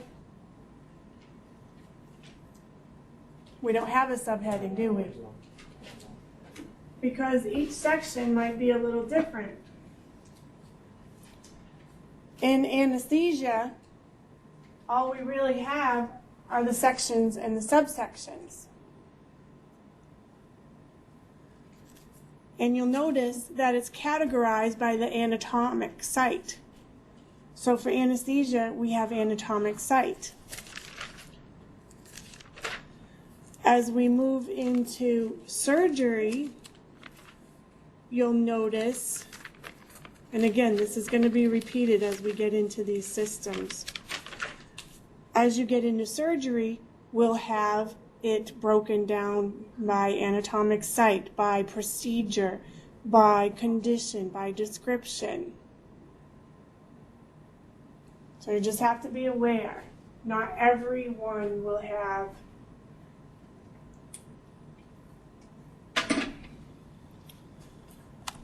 Broken down by what? Anesthesia? Oh, anesthesia is just by anatomic site.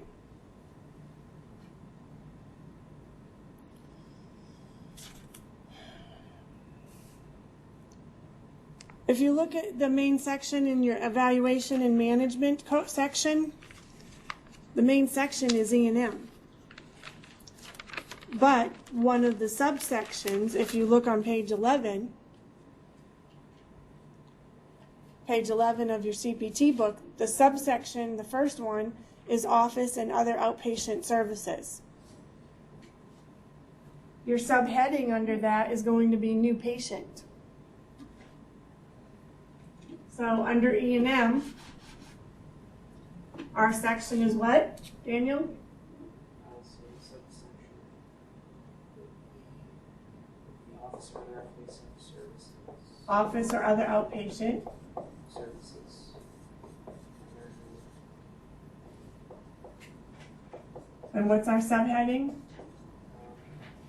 New patient. New patient. And do we have any categories under new patient? No, we don't. So when you're going through the different systems in your CPT book, these are the things you want to be looking for.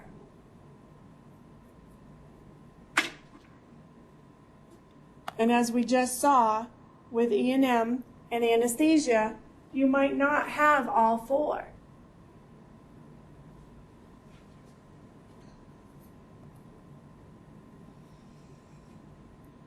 All right, page 371, you're in your textbook, CPT guidelines.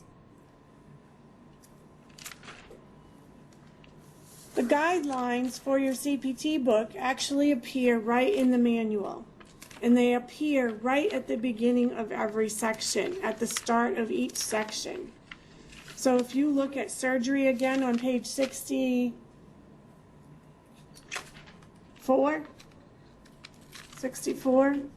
65, page 65 in your CPT book, that gives you your guidelines, your surgery guidelines, the table of contents. And it starts on page 66, it gives you surgery guidelines. And I know I sound like a broken record, but we will be going through this again as we get into the specific chapters. But your guidelines are meant to be informational. They contain information that is particular to this section, which helps us to appropriately interpret and report on the procedures and services that we have to code in these sections.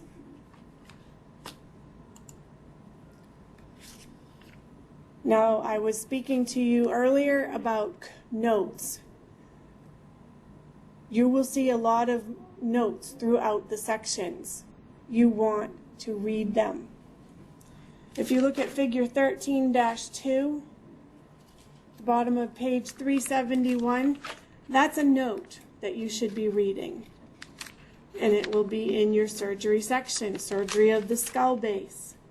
You'll notice right on page 71, you have notes. You have parenthetical notes. You have wording in green. Those are notes. Underneath your subheadings, you have notes. You do not want to skip your notes in your CPT book. There are two types of codes. There are standalone codes, which give you the full description on page 372 in your textbook. There are standalone codes that are giving you the full description, and there are indented codes. These are dependent on the preceding standalone code.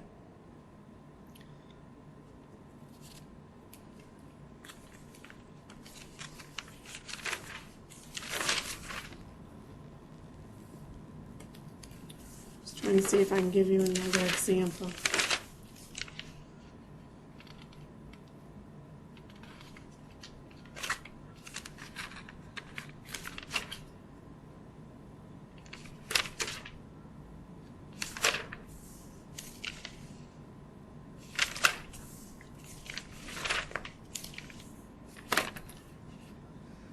A good standalone code on page 71 in your CPT book under surgery is 10021. That can be a standalone code. 10022. That basically tells us that this is a fine needle aspiration with imaging guidance. So anything before the semicolon at the code before applies to the second code. Everyone understand that? Okay.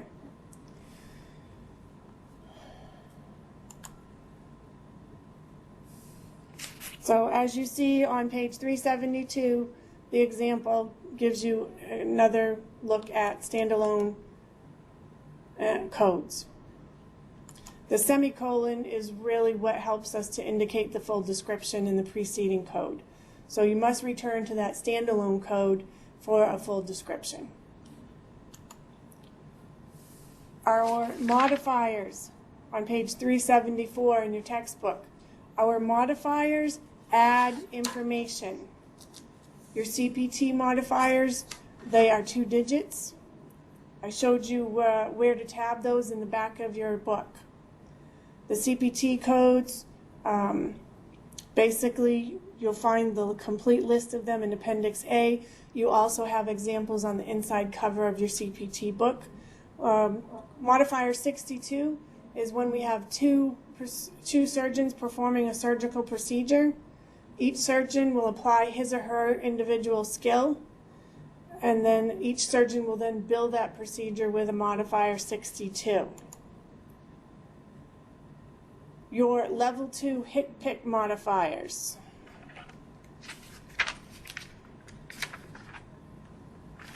One second.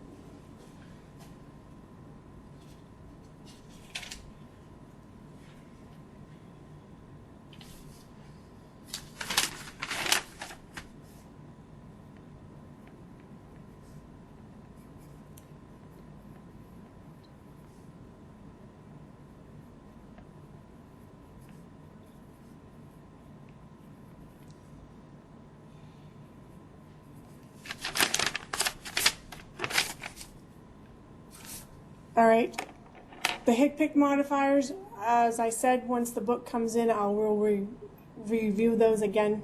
But AS, you'll notice in the HCPC modifiers, they also have alpha modifiers as well as alphanumeric modifiers.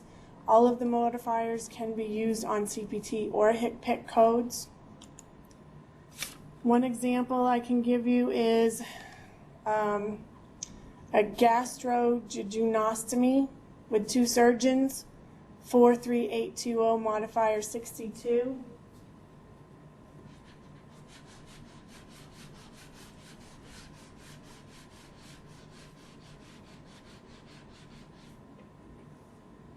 It will look like this.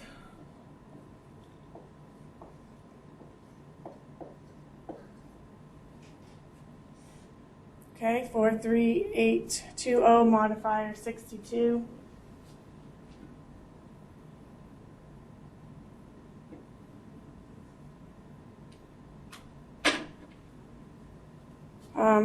As I said, the modifier 62 might allow for the payer,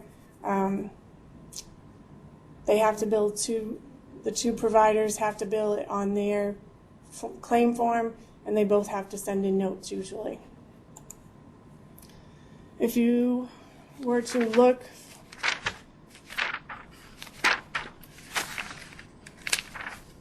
at your CMS 1500 form, you would notice that the modifiers actually get put in box 24D.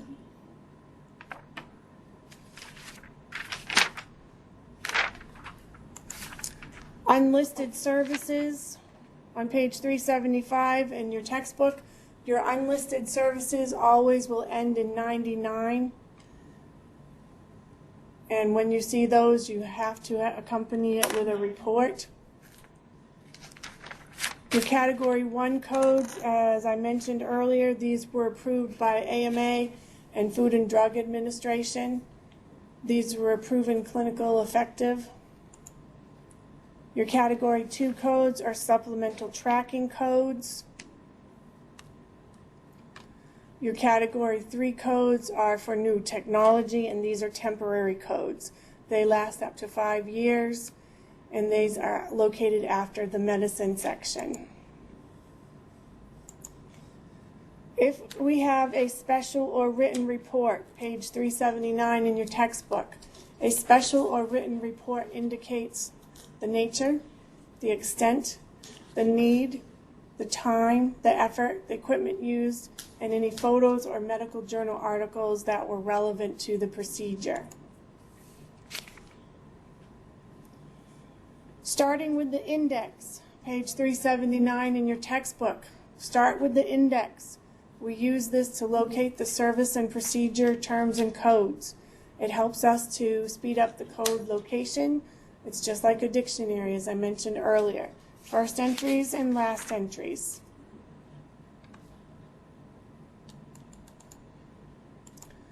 Your CPT index, we went over that already. First entry, last entry. If you were to look at the index at the back of the book, you'll notice that the first entry, the example I give you on page 380 is repair of the iris. The last entry would then be repair of the toe. So if the top left-hand column started with iris, the top left of the page says repair iris. If the bottom right-hand column ended with toe, the last entry over on the right-hand side of the page says repair toe. So you know where it starts and you know where it ends. Presentation of codes in the index. You will see that a single code is listed just like that, singularly. A multiple code has a comma between them. A range of codes will have a hyphen.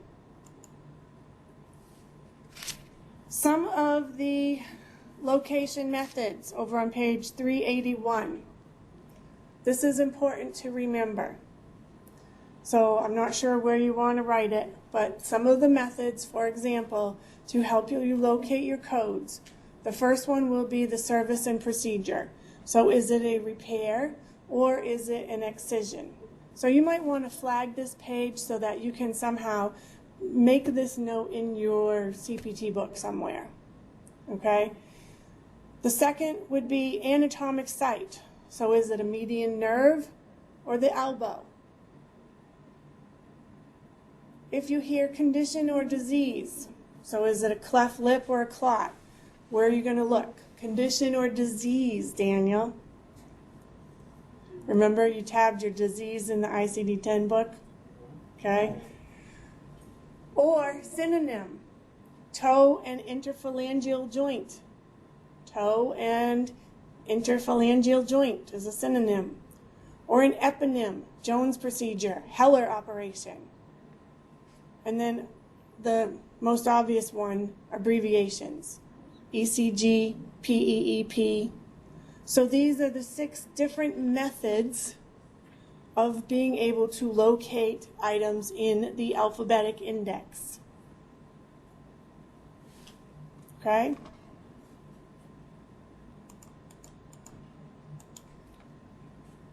Always, always, always reference the index. Locate the main code in the main portion, read the entire description, and any notes.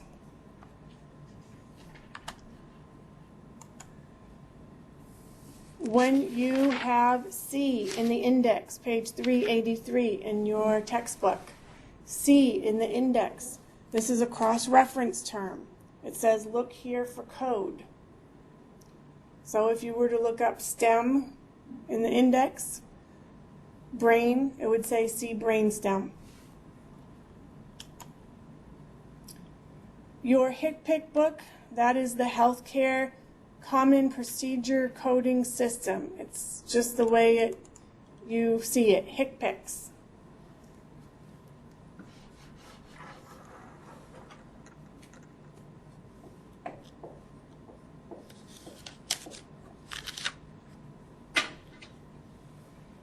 It was developed by CMS. It was also in 1983. It did not contain all codes necessary for Medicare services reporting at the time.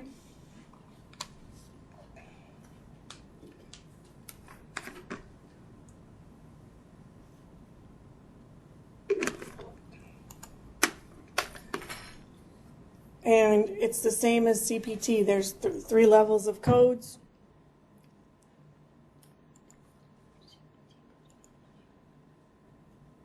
Your national codes, your level 2 codes, are used by a wide variety of providers, your physicians, your dentists, your orthodontists.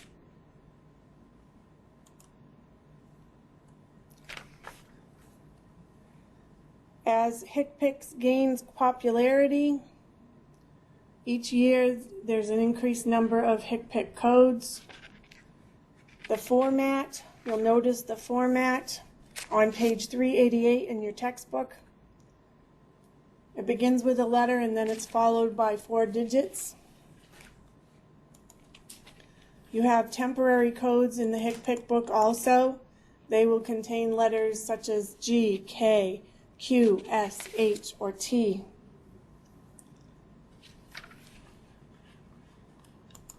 Just because the item or service has a HCPCS code does not mean it is a covered service. So a binaural hearing aid, just because it has a code doesn't mean Medicare is going to cover it. Medicare does not cover it.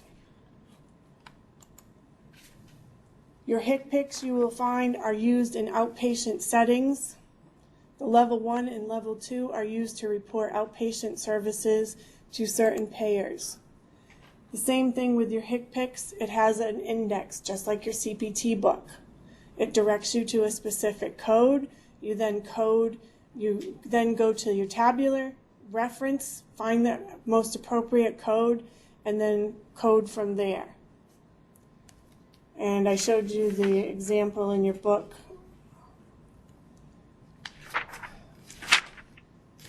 On page 13-27, page 391, figure 13-27.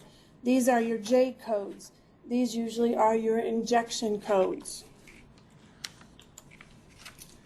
Your HCPCS modifiers, what they look like on page 389 in your textbook. Those are what your HCPCS modifiers look like. And you will notice that in the front of your CPT book, you also have anatomical modifiers, bottom right-hand column, for left foot, great toe, left foot, second digit, right foot, great toe, right foot, second digit, and so on.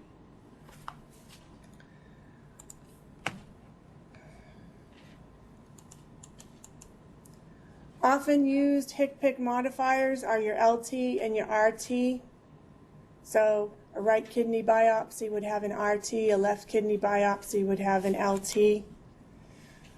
Your ambulance modifiers, these are residence, hospital. The first letter is the origin, the second letter is the destination. The HCPCS books also have a table of drugs, durable medical equipment, so patients who might need a TENS unit or another example. Nebulizer, yep. Home oxygen therapy, you got it. All right, any questions on chapter 13?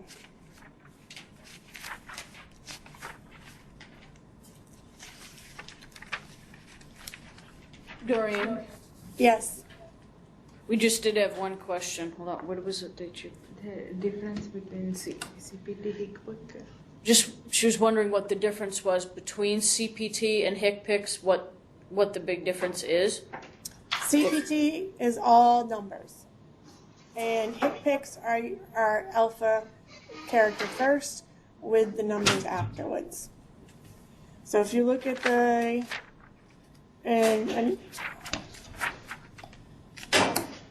all right, look on page 388 in your textbook.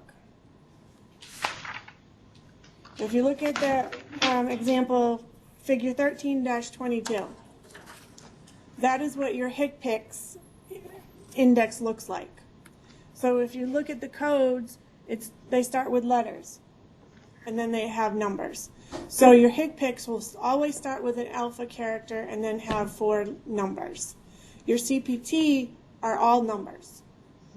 The only time you have an alpha character in CPT is your category 2 and your category 3 codes, where that ends with a T or an F. That's your big difference. Your HCPCS are all durable medical equipment. Your CPT codes are pretty much your covered codes. Your HCPCS codes are a code in the event that we have ambulance services. They do not have CPT codes. Ambulance services are all HCPCS codes. Okay? Yeah. Yep. Yeah. Thank you. And I will touch upon this one again when we get the HCPCS book, so when you can see them in action. So if there's any assignments, obviously, that have HCPCS related stuff, don't do it until you get your book. Okay? Let's take real quick 5 minutes and come back and try to get through as much as we can for modifiers. So if you need to get up and use the facilities, go.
All right, chapter 14.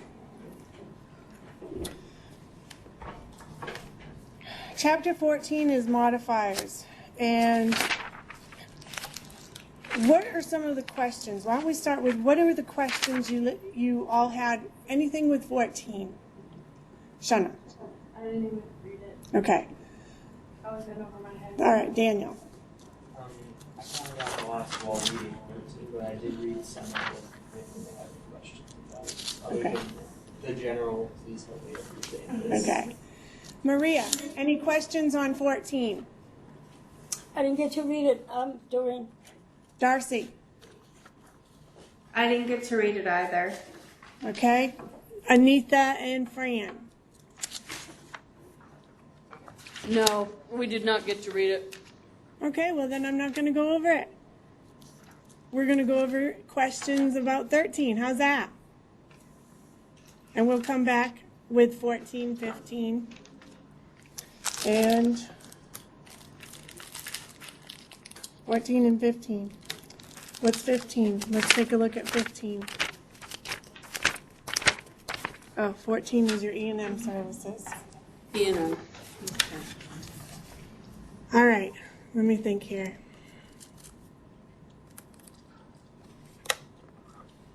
All right, let's answer some questions on 13, and then I'm going to cover some of 14 until we have to go. Because modifiers are simple, believe it or not. Modifiers are truly simple. It's just understanding the modifier and how it attaches to the CPT code. So, Fran, what questions did you have with 13?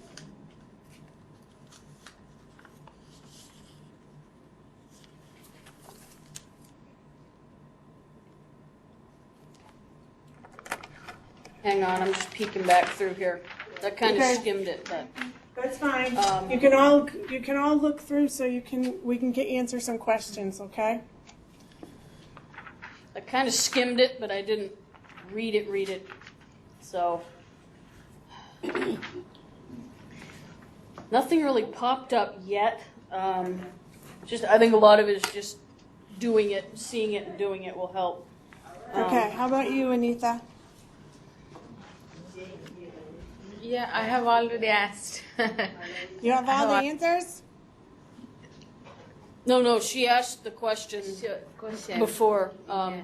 There was the one HICPICS versus CPT, which is, Yeah, you know, that's what's the difference? That's what she had wanted to know That's it? so Yes, far. So far. Okay, so you're going to teach the class next time. Oh, oh no.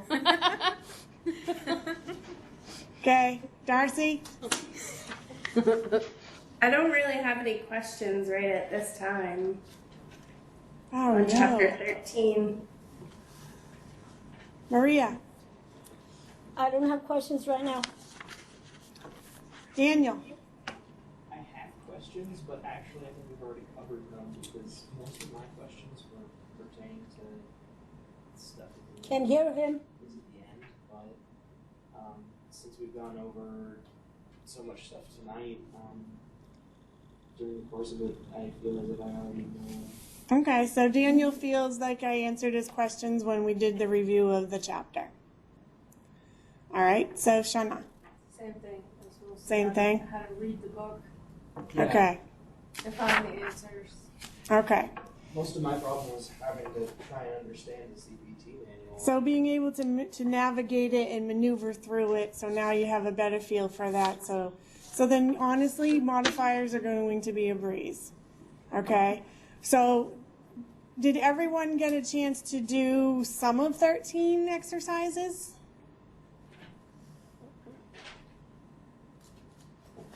I answered the first four questions and then I just got lost.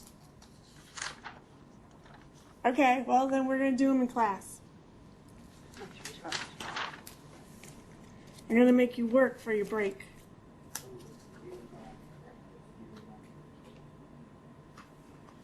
All right, so let's start off with page 396 in the textbook.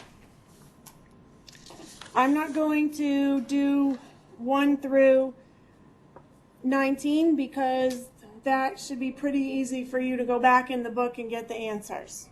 Okay, we will come back after break and answer all of that. And actually, I will probably post the answers online so you can check them online before we come back. All right, let's do page 397, the practical. Shana, I want you to do 20, Daniel 21, Maria 22, Fran 23, Anitha 24. Darcy, did I give you one yet? No. Okay, you're 25. Okay. Okay, so page 397. Excuse me, Doreen. Yes. I don't have my CPT book tonight. So Okay. I won't be able to look that up. Okay, which number did I give you? 22? Okay.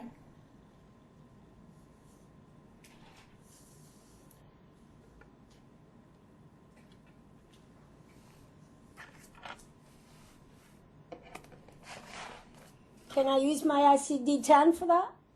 No.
Okay. Number 20. What's the answer? 76. 76 is the answer for 20. Number 21. What's the answer? 54. The answer is 54 for number 21. Number 22, the answer is 47. Number 23, what's the answer? 50. Yes, 50. Number 23 is 50. What's the answer for 24? 67599. Excellent. 24 is 67599. 25? I didn't read the header before I started looking. I'm sorry. That's okay. Don't be sorry.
I'm not really sure.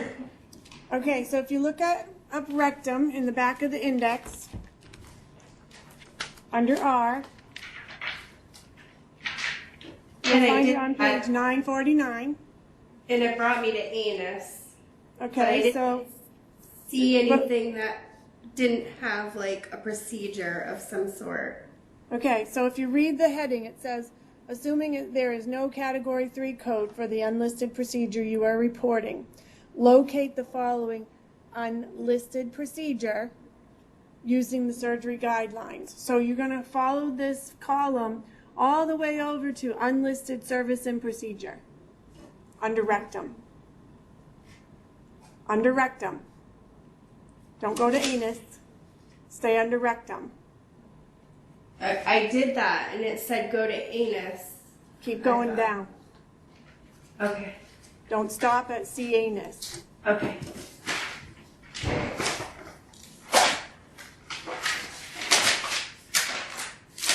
Page 949.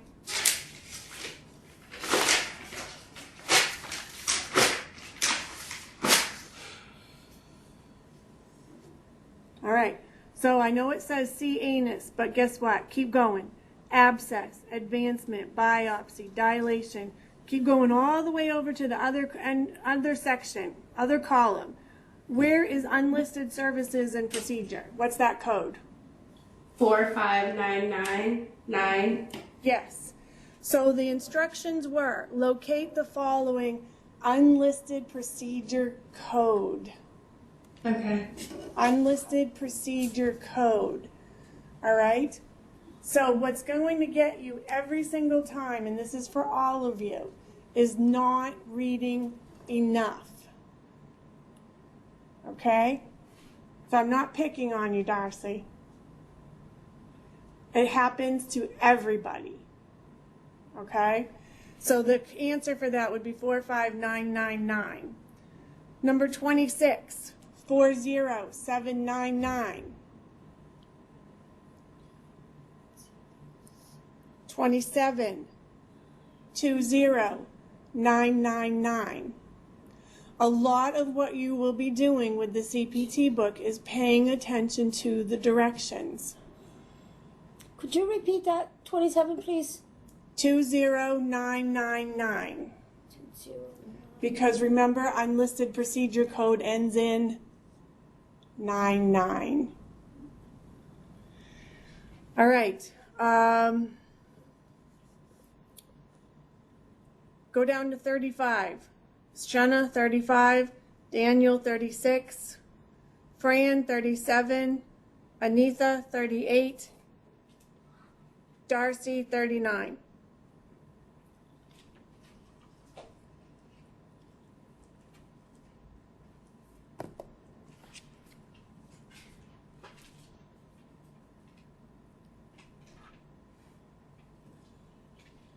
So we're just locating the code. You don't need to go into the tabular.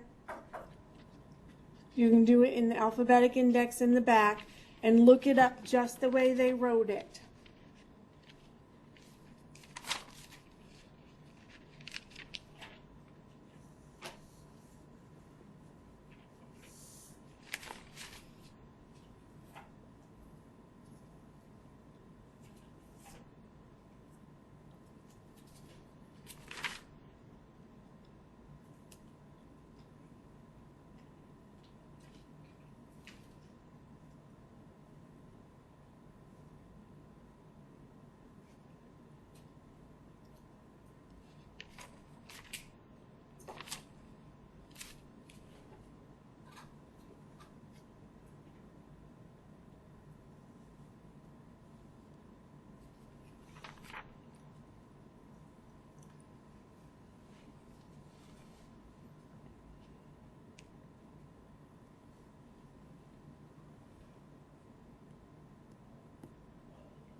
Shauna, did you get yours?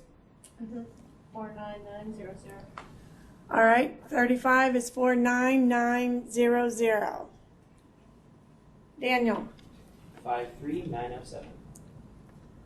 what? 36? 36. I think you transpose numbers.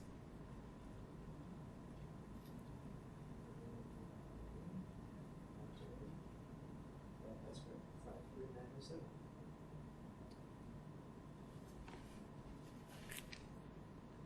53907. Yeah. That's what it says here. Abdomen bypass for abdomen. What page are you on? 774.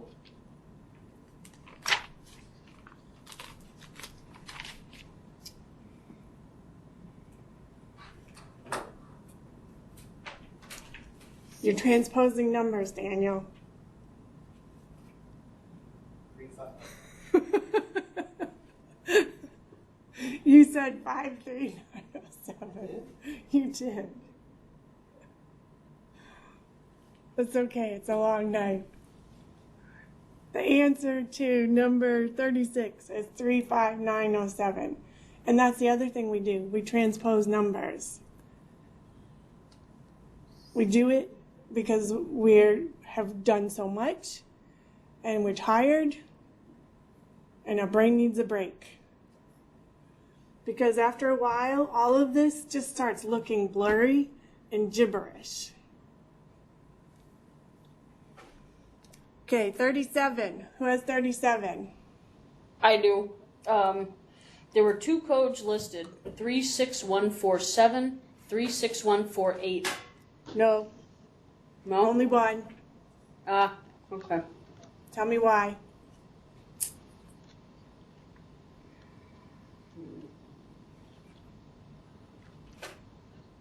Oh, I bet one of them is, okay. Tell me why. Maybe because of initial access? Yes. Okay. Okay, Anita? 38? 51040. Yes. Okay, so what is 37? Which one is 37? 36147. Oh, 36. Okay. 26?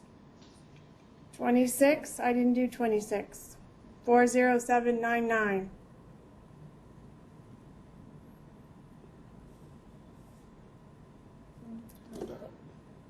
All right. 39. Darcy, do you have that one? 27238. Excellent. Good work. And 40 is 41874. And 41, 44010. That was too fast. Can we go over these again? Absolutely. Okay. Just, Okay. all I need is 37, 38, 39, 40. Absolutely. 37 is 36147. 36147. 38, 51040. 51040. 39, 27238. And 40, 41874. 874. And 41 is 44010. 44010. Okay, the HICPIC codes we're not going to do because we don't have our HICPIC book. But you get the idea of how you're going to use your CPT book, right? Okay. Actually, easy to use. I have a question. No. Please, on 37. On 37. Why is it the first one? 37 is 36147. Yeah, how come it's got two numbers? The first one. What page? I didn't catch 25. What? 806. 806. 25, Maria, is 45999. Oh, because it's the initial one. I know that. I don't understand.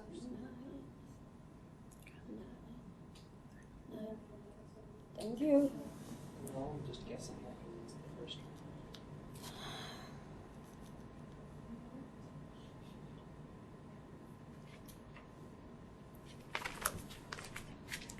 Okay, in that instance, we would have to go into the tabular and confirm it. So when you have like on number 37, you have a comma, so that means you have a range of codes. It was either 36147 or 36148. When you get a range of codes like that, you actually have to go into the tabular and confirm which code it would be. So in 36147, if you look on page 233 in your CPT book, it shows you 36147 is done under conscious sedation. If you look at 36148, you see that we have a plus sign. What does a plus sign mean, Fran? It's an add-on. It's an add-on code. Add-on code cannot be first. Right. So you wouldn't know that in your index. You would not know that. So whenever you see a range of codes in your index, you always go to your tabular to confirm. And it was funny because the exercise said not to, do not check them. It's like, Yeah. well, oh. But yeah. Okay? Yeah, you would look. All right. So you have a better understanding, all of you, how to proceed with 13. Yes. All right. So let's cover 14 modifiers briefly. And I will touch upon the ones that usually give people trouble. So your modifiers, in chapter 14, your modifiers are used to describe alterations to the CPT code. And as I mentioned to you earlier, you will have a full index in Appendix A. All right? The modifier functions are, and it lists it right on the bottom of page 400 and over on page 401 in your textbook. The modifier functions are to alter more or less, to indicate bilateral, to indicate multiple, to indicate only portions of service, more than one surgeon, or unusual service. Okay? So far, so good. Modifier 22. Now, as you can see, your modifiers, they tell you right on 399 and 400 what those modifiers are assigned, what their description is. If you look on the inside cover of your CPT book, you also see the list of modifiers and a brief descriptor. If you have tabbed Appendix A for modifiers, you will see more descriptions for your modifiers. Okay? 22 is increased procedural service. This indicates that the services were significantly greater than usual. When that happens, we will send a report with it. What that does is it describes the physician work. Modifier 23, unusual anesthesia. Use of anesthesia where no anesthesia or local would be the norm. So if we have a highly agitated senile patient, we might have to use unusual anesthesia. And 23 is only used with your anesthesia codes.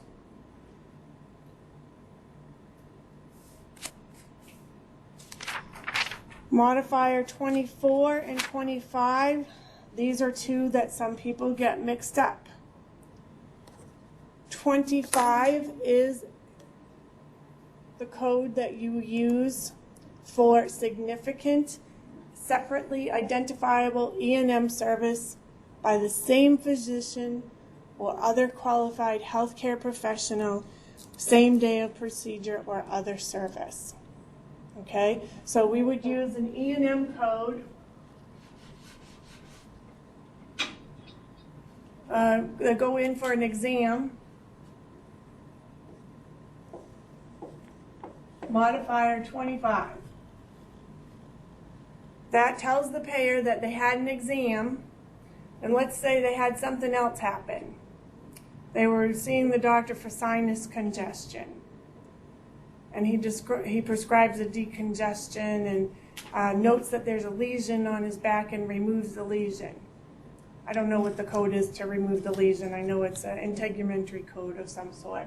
So we would put 99201 modifier 25 and then we would put the code to remove the lesion. This tells the insurance they came in for an exam, then we also did something else. Make sense? Okay. Then we have Go ahead. Are they getting charged for both then? Yep. Wow. Yeah, both services happened.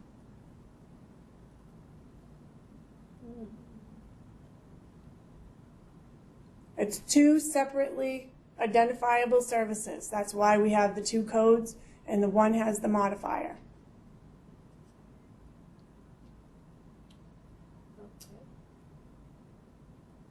Thank you. Okay? 24 modifier. Let's say a patient has surgery. Goes to their physician for follow-up. It's during the global period.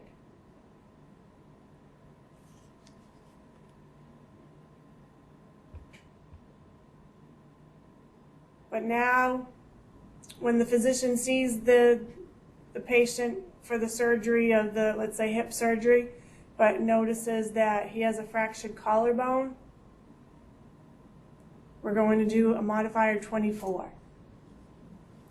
So I think that is a 99, let's just say 212, modifier 24. So again, a modifier 24 basically is telling the payer that this person, after surgery, went to their physician for a follow-up. It's during the global period, but during that exam, that physician found something else wrong. So we use modifier 24.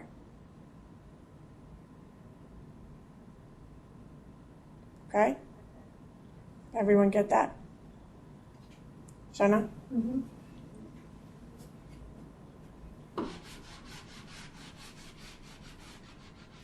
Yeah, one is after surgery and one is after a regular time. Yes. Okay. 26 modifier is professional component. TC modifier is technical component. A 26 modifier is when the professional component is when the radiologist reviews the x-rays. So professional means personal. Physician, okay? When you think of professional component, think of physician. Technical component is the technician plus the equipment.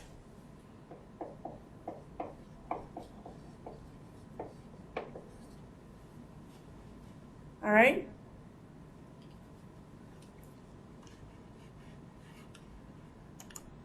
(32) Mandated service. This is when a workers' comp or an official body requests an examination of a person who is currently receiving disability benefits. They've determined that this care has probably gone on for far too long. They want someone else to do an independent medical exam and determine if that's really something that needs to continue going on, or if the patient is just faking it. Okay?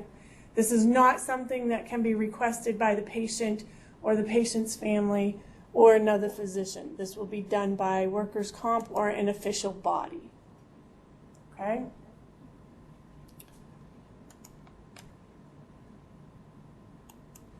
Anesthesia by a surgeon. This is where the physician administers the regional or general anesthesia. They act as the surgeon and the anesthesiologist.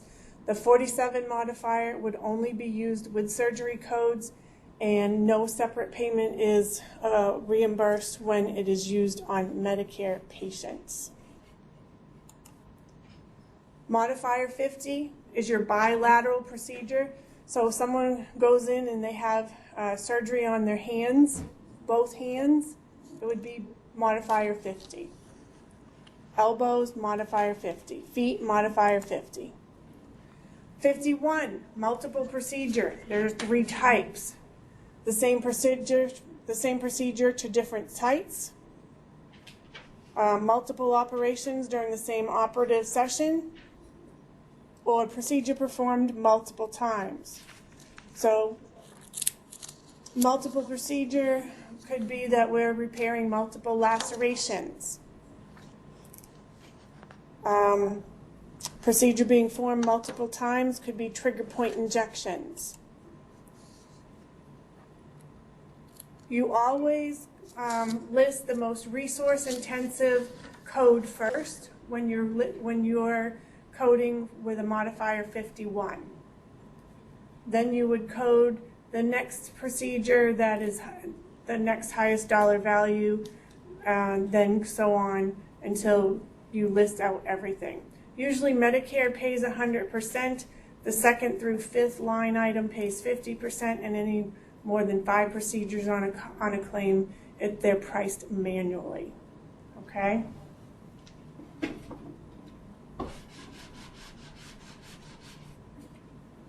Just to give you an example of what a claim can look like with some of these modifiers.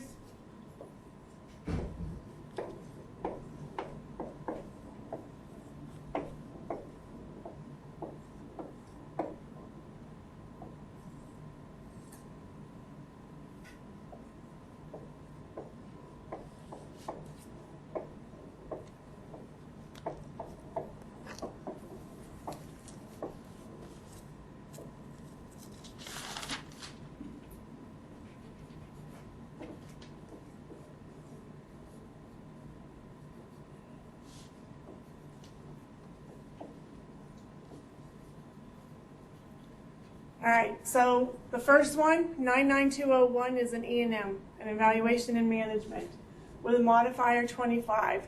We're telling the payer that we did an examination on this day. We also did x-rays. X-rays were the professional component where the physician read the x-rays.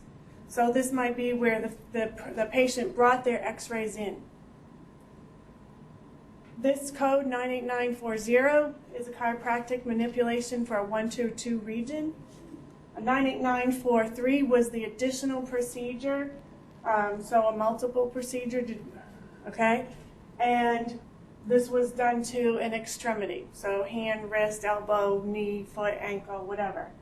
And this 97140 code was an additional procedure to a different region of the spine. So I just gave you 4 examples of modifiers in one claim. Okay?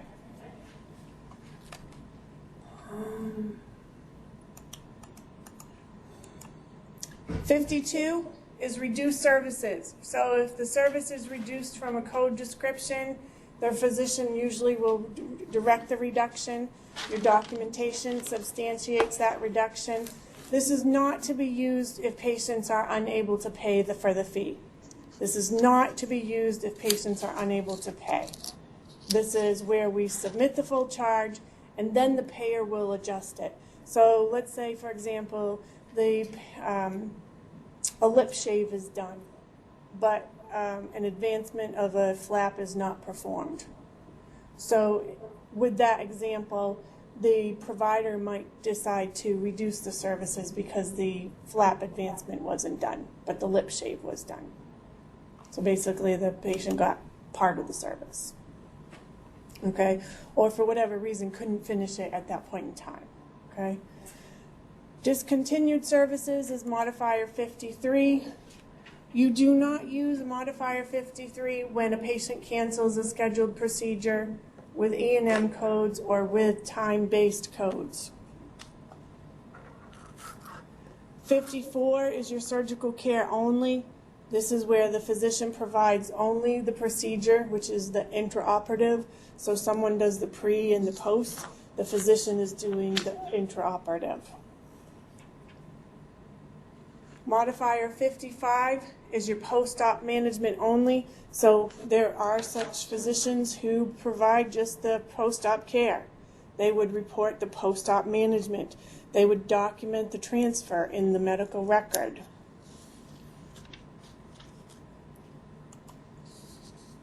Pre-op, same thing, physicians who provide only the pre-op care, modifier 56. The usual reimbursement for portions of a surgical package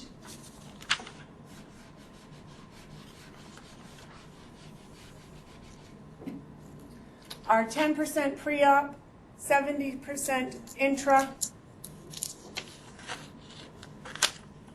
20% post-op.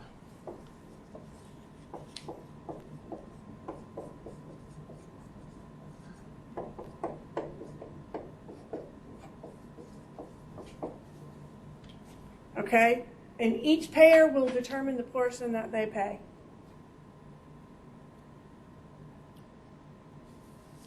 $57 is a decision for surgery, and it's used usually with an E&M or medicine. $58, staged and related procedure serviced by the same physician.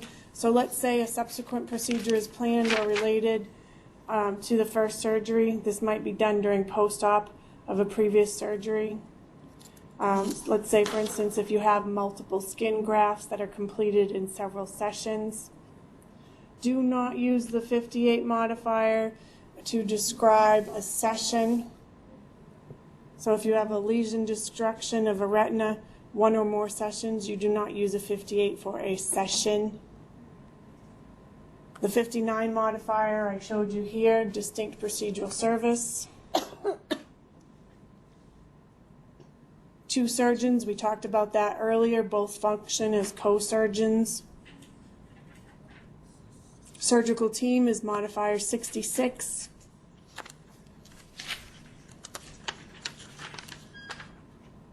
Modifier 80, assistant, and 81, minimum assistant.